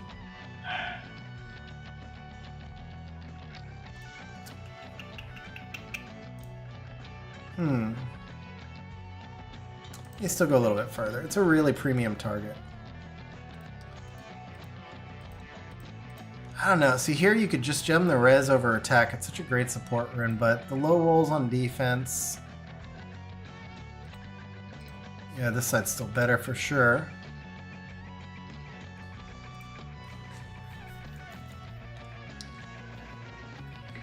Alright, we're going to mark this one as re-up. This rune is usable as is, but it's just it's a really premium target to be missing a roll and a half, basically, but it is technically usable as is.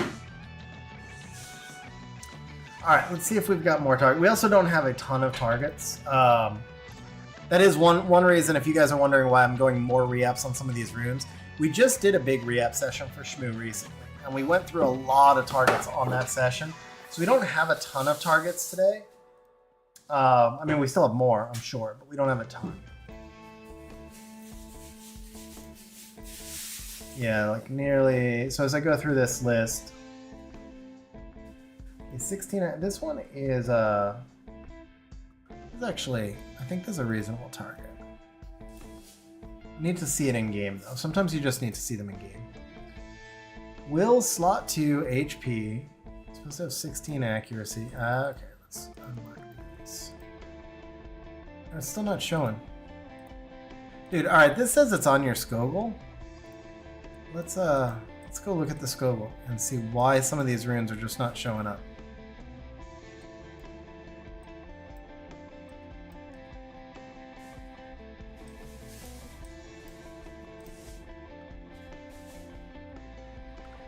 What?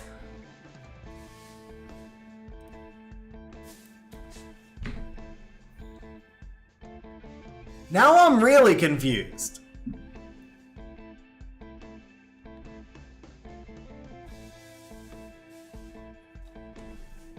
What? Oh, okay. Okay. Alright. One mystery solved. One mystery solved. I wonder if the other ones were all runes that we put on... No, well, the Swift 2 attack definitely is not on Leo.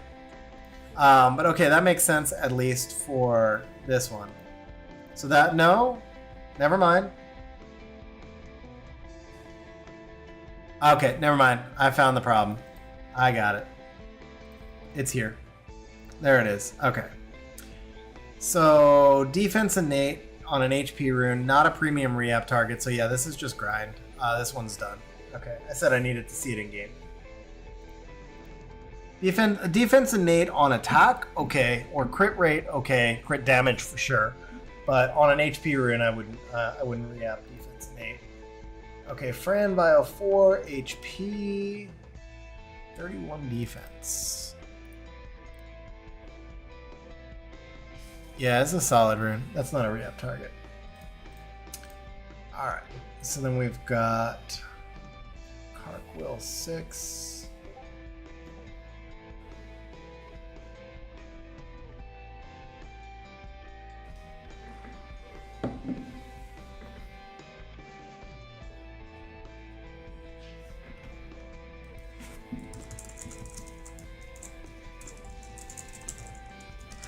Why am I typing back to you? So Schmu asked if there's any suggestions for event runes. I'll say nothing immediately stands out. Most people tend to be thin on accuracy and resistance, but think about this as I'm filtering right now into your worst runes. So that doesn't really show me what the good runes that you have are specifically. So nothing immediately stood out.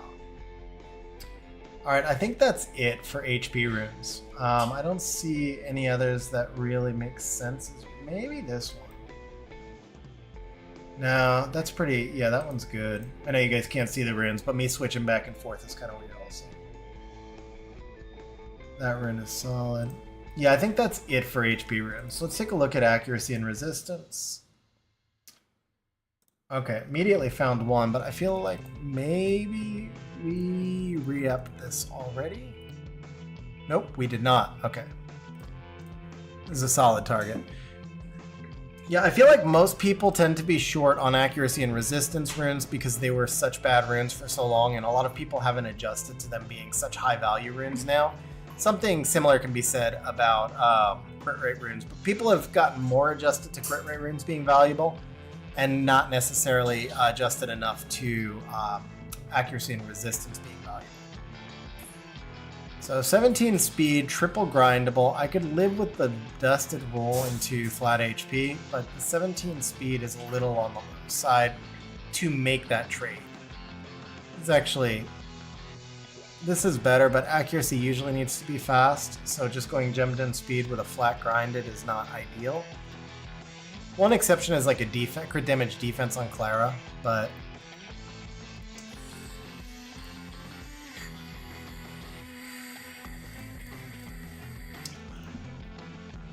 weird re-up stay. It feels like we're spending more, like there's a lot of just like not like usually when you re-up you get like a minor upgrade here and there, right? Like you have a terrible rune, then it becomes a bad rune, then it becomes an okay rune, and then eventually you get something useful. Today has just been like bad, 20 speed. Bad, 20 speed, and so on. Alright, so quad grindable, we get to keep all of our rolls here. The 8 speed is kind of rough. The low rolls and low rolls there. But, as with the others, we're going to go one more and then just mark it re-app because it is technically usable now with the quad grindable. Let's see, there's another re-app target here. This one is 16 speed, but empty. It's this right here. Get one roll into the attack. This is not actually, this is kind of usable. Same issue, but if we re-up this, we're straight speed chasing. You can honestly just, I think, gem the HP onto this. Even losing the roll, it's still highly efficient because it's quad grindable. still has a lot of stats and it's 20 speed. I think this one is fine to actually just gem HP into. Alright, now we get to an interesting one.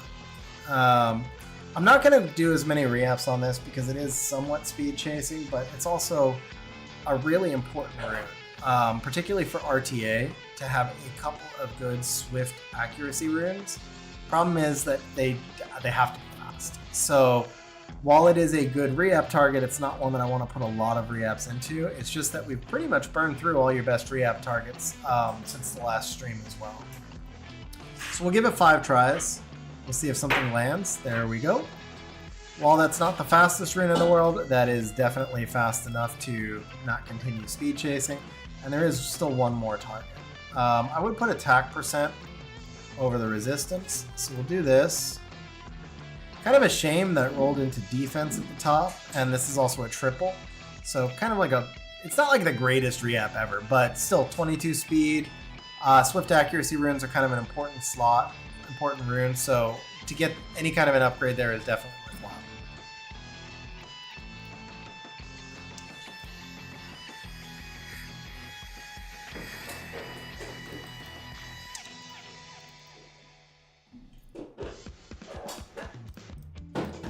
What are we at? We'll do 2 more, so we give it the same 5 chance. I thought we were going to hit right there. I really thought we were going to hit right there.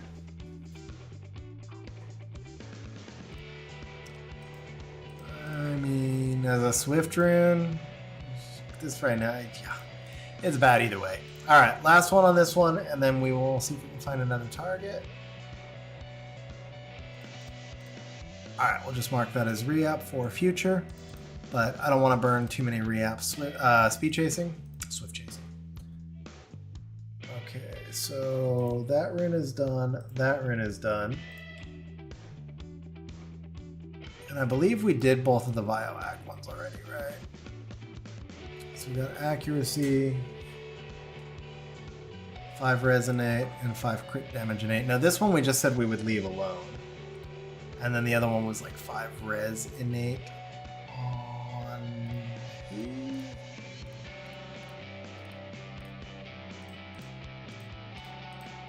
Oh, that's one of those phantom runes that just doesn't exist. Okay.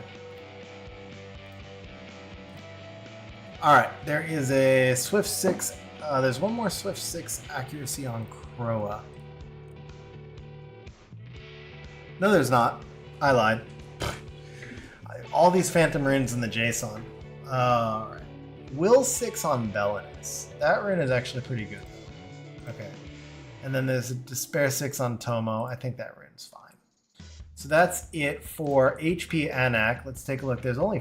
Okay. So you asked me, are you missing anything? I will tell you, you're missing this. Grade. Legend. Yeah.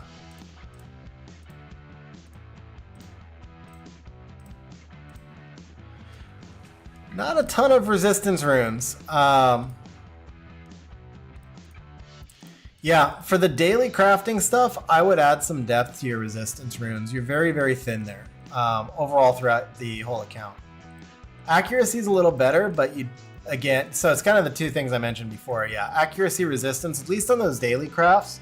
I'm not saying do them all, but I would definitely do a chunk of like accuracy and resistance runes. Try and get some that are decent re-app targets or just roll decently, but try and add like, and I wouldn't limit it just to Vio and Will. You've got a couple of Swift re-app targets, so that's fine, but you could add you could find 1 or 2 more Swift re-app targets. I would go Vio, Will, Nemesis. For sure you want a couple of good Nemesis accuracy runes, more so than resistance, but either way works. That'd be more RTA purpose, but I mean, you could technically re-app this, but yeah, it's your only one. Actually, probably should re-app this, but you still need more. Let's go ahead and give it a little re-app, but you still need more of these. So yeah, Vio, Will, Nemesis for accuracy, Vio, Will, Vile Will Nemesis Despair for accuracy. Vile Will for resistance. That's an upgrade, right? It's not ideal. It's technically an up. Actually, no, I don't think it's an upgrade because this was +2 grinded, right? +3. Still close enough. This is better stats as a Nemesis rune, though. You don't necessarily want all that defense on a Nemesis rune. But yeah, Nemesis very, very important and very much in the meta right now. That's faster. It's not really worth giving up the stats. So I don't want to burn a lot of reapps into this because it's more RTA oriented, but that is definitely a high priority, I would say. Rune gap to fill. Nemesis slot 6, HP attack and accuracy, all of them. Just generally Nemesis runes are very important right now. Revenge, you want a couple. So just kind of diversity. Think about anything that's useful in RTA or Siege, and then don't just focus 100% on Vile and Will. So as far as runes that are viable between RTA and Siege. Just so I don't forget any, I'll pull up the list. So you have Swift. Blade actually does have some viability. Rage has some viability. Both of these are both more PvE oriented, but for your cleaves, you'll use some Rage and Blade. So both of them have viability. Swift, though, obviously. Despair, really only need 1 or 2 good vampire sets. Very rare to use those. But Vionem will shield Revenge, on occasion Destroy, on occasion Fight. Seal is making a rise. So all of these runes, now I do want to be clear, you will use vastly more Vio than anything else. And after that, you'll use a lot more Despair, Will, and Swift than anything else. But the rest of these sets, people have a tendency to ignore. And so especially for an event like this, where it's kind of like choose your, like I'm talking about the daily craft one, not the special rune craft. But for the daily craft one, that's a great opportunity to fill a lot of the holes in your rune box, where everybody's got like 500 Vio runes, and then you need to build a triple Nemesis or a double Nem Will build, and you just don't have the runes. So I would probably definitely try and fill some of those gaps with the daily rune craft. All right, moving back over to reapps. Let's see, Will 6, HP %. I'm pretty sure this one's a keep.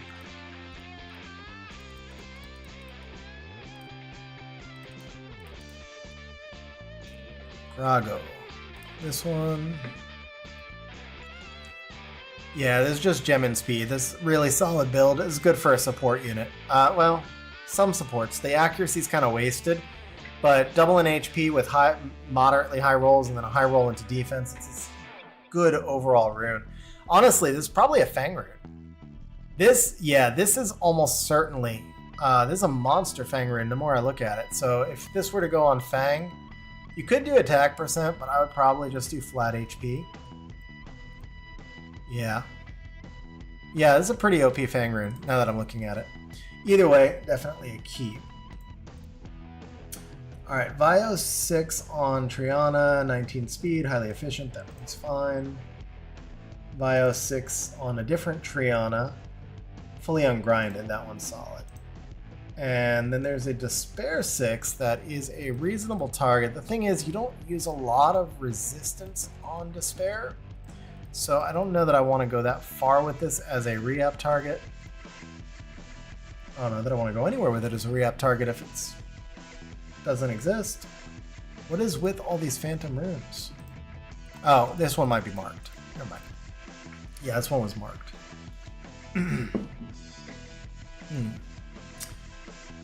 We can deal with defense innate, but we're not going to go that far with it.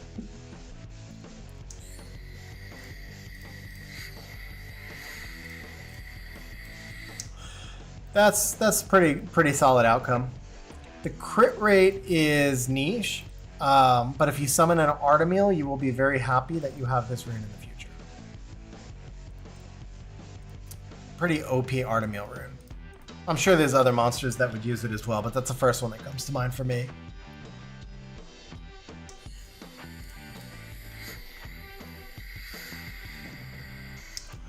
Did we do attack % already? We did not. Okay, so Will 6.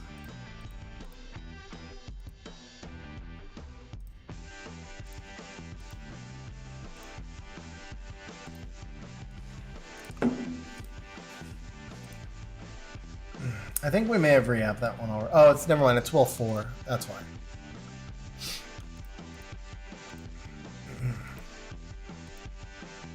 But yeah, that one we re-apped already. Or we started already. Okay. Swift 6 attack on a Camilla. That one's worth re-apping.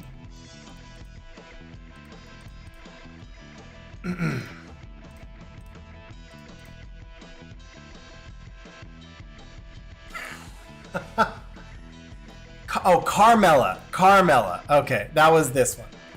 That was this one. And this one we did already. Schmu has Dumon, Jaeger, and Shun.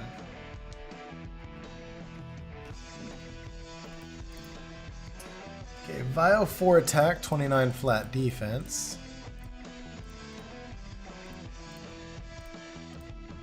That's this one.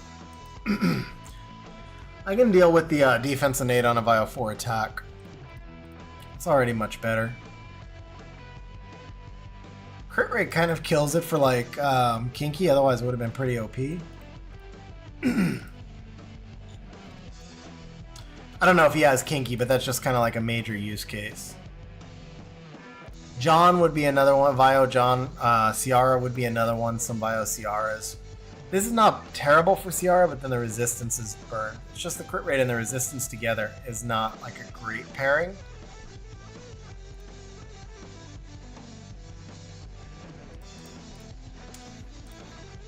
Alright. Man, re-apps are dry today. That's not true. Like I said, it's the same thing as the summons. It's been quality over quantity. Like, we're not hitting a lot, but when we hit... The summons, I think that was more true though. Like the 2 Leos is huge. That's game changing. The extra Camilla also really big. The Zen helps you for siege defense. The Alicia is another one that you'll find use for. So the summons were super quality oriented.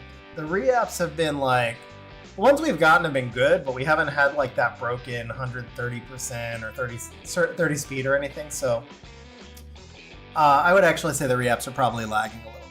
Yeah, we hit like 4 re-apps on the first 5, and they were all solid. But it does feel like, so when I re-app, because I do a lot of re-apps, obviously, on my account, the rule of thumb that I look for is one keepable rune every 5.5 re-apps or so. So we've done 90, so we should have about 16 kept runes. I don't have an exact count. It feels like we're a little under that. But the ones that we got, it was a lot of runes that were like 15 to 19 speed with triple grind and stuff. So they were all really solid runes, even if there wasn't like that crazy 130% type rune. But I would like to see us get like a couple of decent hits. And the thing is, we're running out of targets unless we move to like slots 1 3 5 type stuff. We're definitely running out of targets. Like there's only a couple left.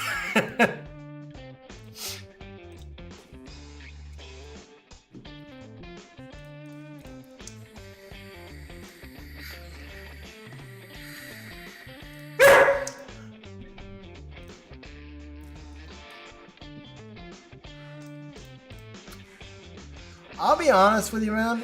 That feels like 20 or 30 bad re-apps in a row. And we're kind of low on targets. Like, I mean, this is, so let's be real. This is a viable re-app target. It's attack, percent, innate, but it's not our first choice by any means. So I am thinking there's 2 paths that we can go here. We can start to do some 1s, 3s, 5s because we're just, I mean, these are lower value targets. Or we can hold the re-apps for the next stream, but it feels like over the last like 40, 50 re-apps, it's been really dry. And I mean, when that happens, it's just not, you know, we could burn through these last 40 and not land anything. I've had these stretches on my account. I don't remember ever having a stretch this dry on stream before.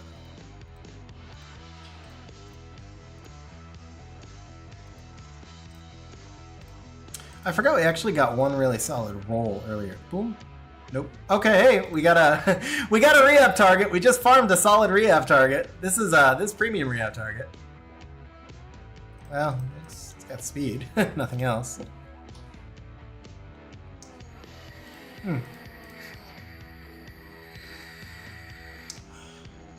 We'll go to 35 and then we'll shut her down. If it doesn't hit in the last two, then it's just telling us. It's just telling us to wait.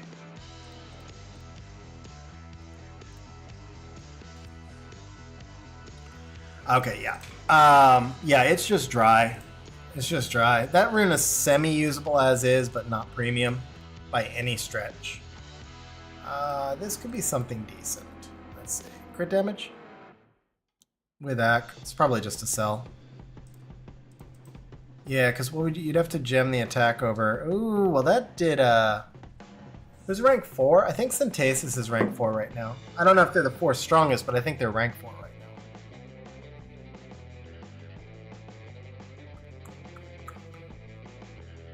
I mean, it's really probably just a sell, but you could technically gem it. It's just a sell. Yeah, it's just a sell.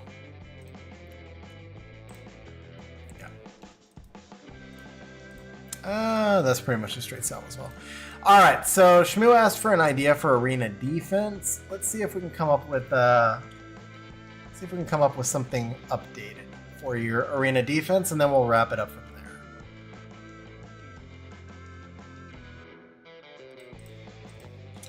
So there's two. Everybody knows this, I'm sure, but there's two ways to do arena defense. One is to build something that's so annoying to hit that nobody is going to want to hit it. And the second is to build something that is going to get you wins. So I think I may still be relatively high ranked in Arena. I don't have an easy way to switch windows, but I'm going to take a quick look at some of... Yeah, no, I dropped quite a bit actually. I'm in C2 range. Or, well, what is that? Rank 1600. Yeah, C3 range, I guess. But my last list is all G3 from the last Arena Rush. So it's still all the same people, because I haven't done any wings at all.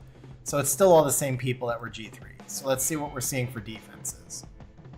This was kind of a common one. I wish I could show two Mumu players at once. I cannot. Wait, I think I have an idea. I know how to do this. Hang on. We go screen capture, and then I put this on my 4th monitor.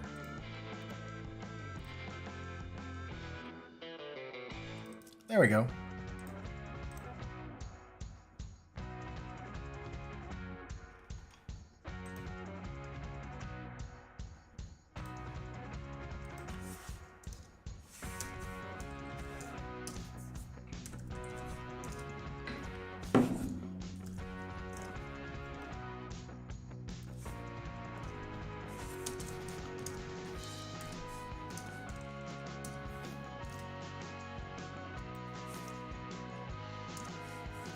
Close enough.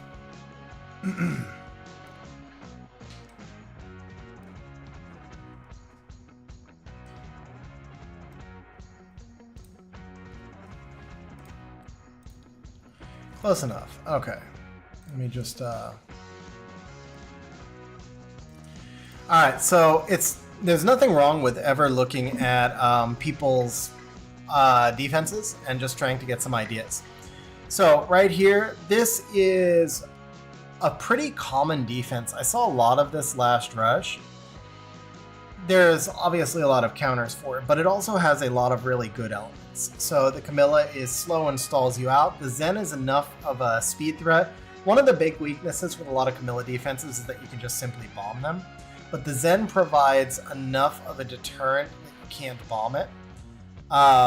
And even like the offense, this was the offense that I ran last week, or one of them. Even like this offense, it's going to be really slow going into the Camilla. So there are obviously other offenses that will deal with this, but as a general rule, this is a pretty solid baseline. And I saw a lot of those. This is just kind of free. I think you just Kabila that one. This is a little annoying, but I like the Vanessa one more. I think not many people have Zyros stuff ruined these days, but mostly you just bomb this. Honestly, you would just bomb this, and it would be free. So you might be actually just a defense intended to drop for the week. Don't have the Celia, but it's kind of the same concept. This is a little bit less effective since Windy's nerf, but still kind of an style of defense. Still, I like the Vanessa Zen more. This is super free. These are not the defenses people ran during Rush. I think people are trying to drop down a little bit because all you do to attack a Woundsa, just make sure nothing's on will and it's free. This is most likely a Swift Savannah. If this defense is intended to win, the Woundsa is Despair and the Savannah Swift. I can almost guarantee that. If it's not intended to win, then it's just whatever. Right, Tash here is interesting. Juno is interesting. The Zen is still, and the Zen is new, so that's kind of cool to be able to put it on defense as well. Then you got the kinky stuff. Molly is, I don't know why anybody would put Molly there. Okay, so yeah, I think that gives me some good ideas for you though. Let's go ahead and turn that off. Let's turn that off. I would say let's get that new Zen out and built. That does actually, the Vanessa Zen pairing, that's probably going to be one of the strongest things that you can do.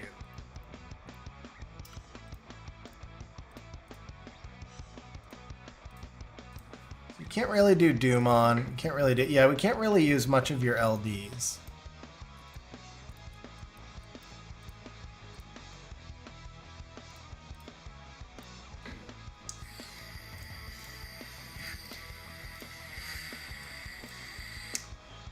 So I definitely like the Vanessa Zen Camilla. It's just a question of who would be the third.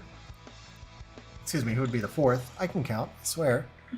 Bellio is one option, for sure. Juno is an option. Kinky is an option. Savannah makes us a little too free to bruiser.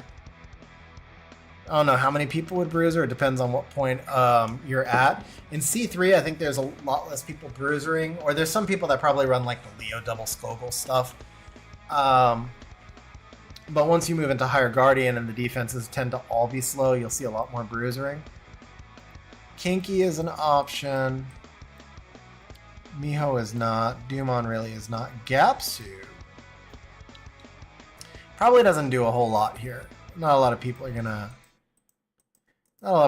run, even on their bruiser offenses, it's not gonna be that much sustain. Omduat, that's the one. Do we have defense break here? It's kind of randomized. I like this though. I like this. I think Omduat's good here. So the thing is, this stops people from running like a Leo Lucifer. I don't know how many people would Leo Lucifer into Vanessa Camilla to begin with, but just trying to think of like more standard style offenses. Gonna be hard to run a chilling offense into this because the Omduat cuts. It's gonna be hard to run a bomb offense into this because both Zen and the Omduat cut. It's hard to run a Kabila offense in this to outspeed the Zen because the Omduat cuts. So Manon can be annoying, but I think I like the Omduat more. The other thing is I saw a lot of Manons on the last rush. I did not see a lot of Omduats. I saw a couple, but not a lot. So I think if you take something that is kind of standard and working for people and then you just shift it up a little bit, the thing is, like, when a lot of people are running one defense, everybody builds counters for that defense. So at this point, everybody's got their counters ready for Camillas, for example. If you go back, like, so how would say Shizo, let's be real, a lot of arena offense teams are based off of, say, Shizo's rush videos now, because I think he's the only one doing rush videos. So think about, like, how would he have hit this type of defense with some of his prior rushes? The teams that come to mind would be like the Jamair, Adriana, Sonya, obviously the Nefties, Grogan type stuff. Those with Kabila would be able to outspeed the Zen, but now they can't outspeed the Omduat.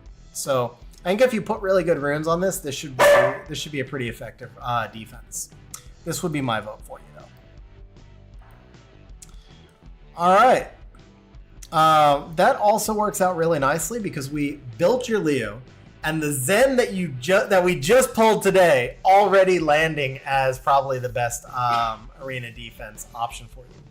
Also, the dog I told the story about earlier, I'm sure you guys have heard her barking several times throughout the stream. She's in her crate right behind. I almost said Howla.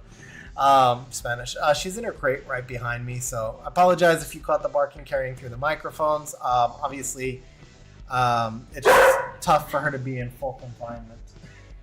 Está bien. Sí, dos. Dos de amarillo y dos de trasero. All right, guys. Well, that was perfectly timed. Hadu has said it is time to end stream. Sí, los blancos círculos, los grandes. Sí, dos. And Hadu has told us it is time for her medication. So we are going to wrap up stream from there. Schmu, thank you for having me do your summons. Hopefully you're happy, man. The re-ups were slow, but we did get some good runs at the start. The summons, I don't know if we wound up hitting rates on the scrolls. We definitely crushed rates on the LDs, but I feel like it was a really solid session overall. Like, there was just quite a bit of really useful stuff that got summoned. We didn't feed that much, so I think it was a pretty solid session overall. But all right, guys, that's it. On that note, we are gonna wrap up today's stream. So, guys, thank you for hanging out with me on stream, and I'm gonna see if for the people on Twitch, I'm gonna see if there's anybody that we can raid. Actually, let's see.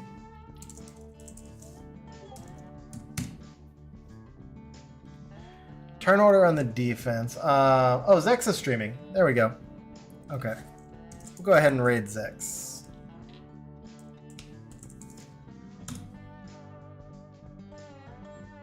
Alright guys, so for those of you on Twitch, we're going to go ahead and raid Zex, and for everybody else, as always, I appreciate you hanging out with me on stream, and we'll see you guys on the next one. Schmu, I'll answer you in Discord.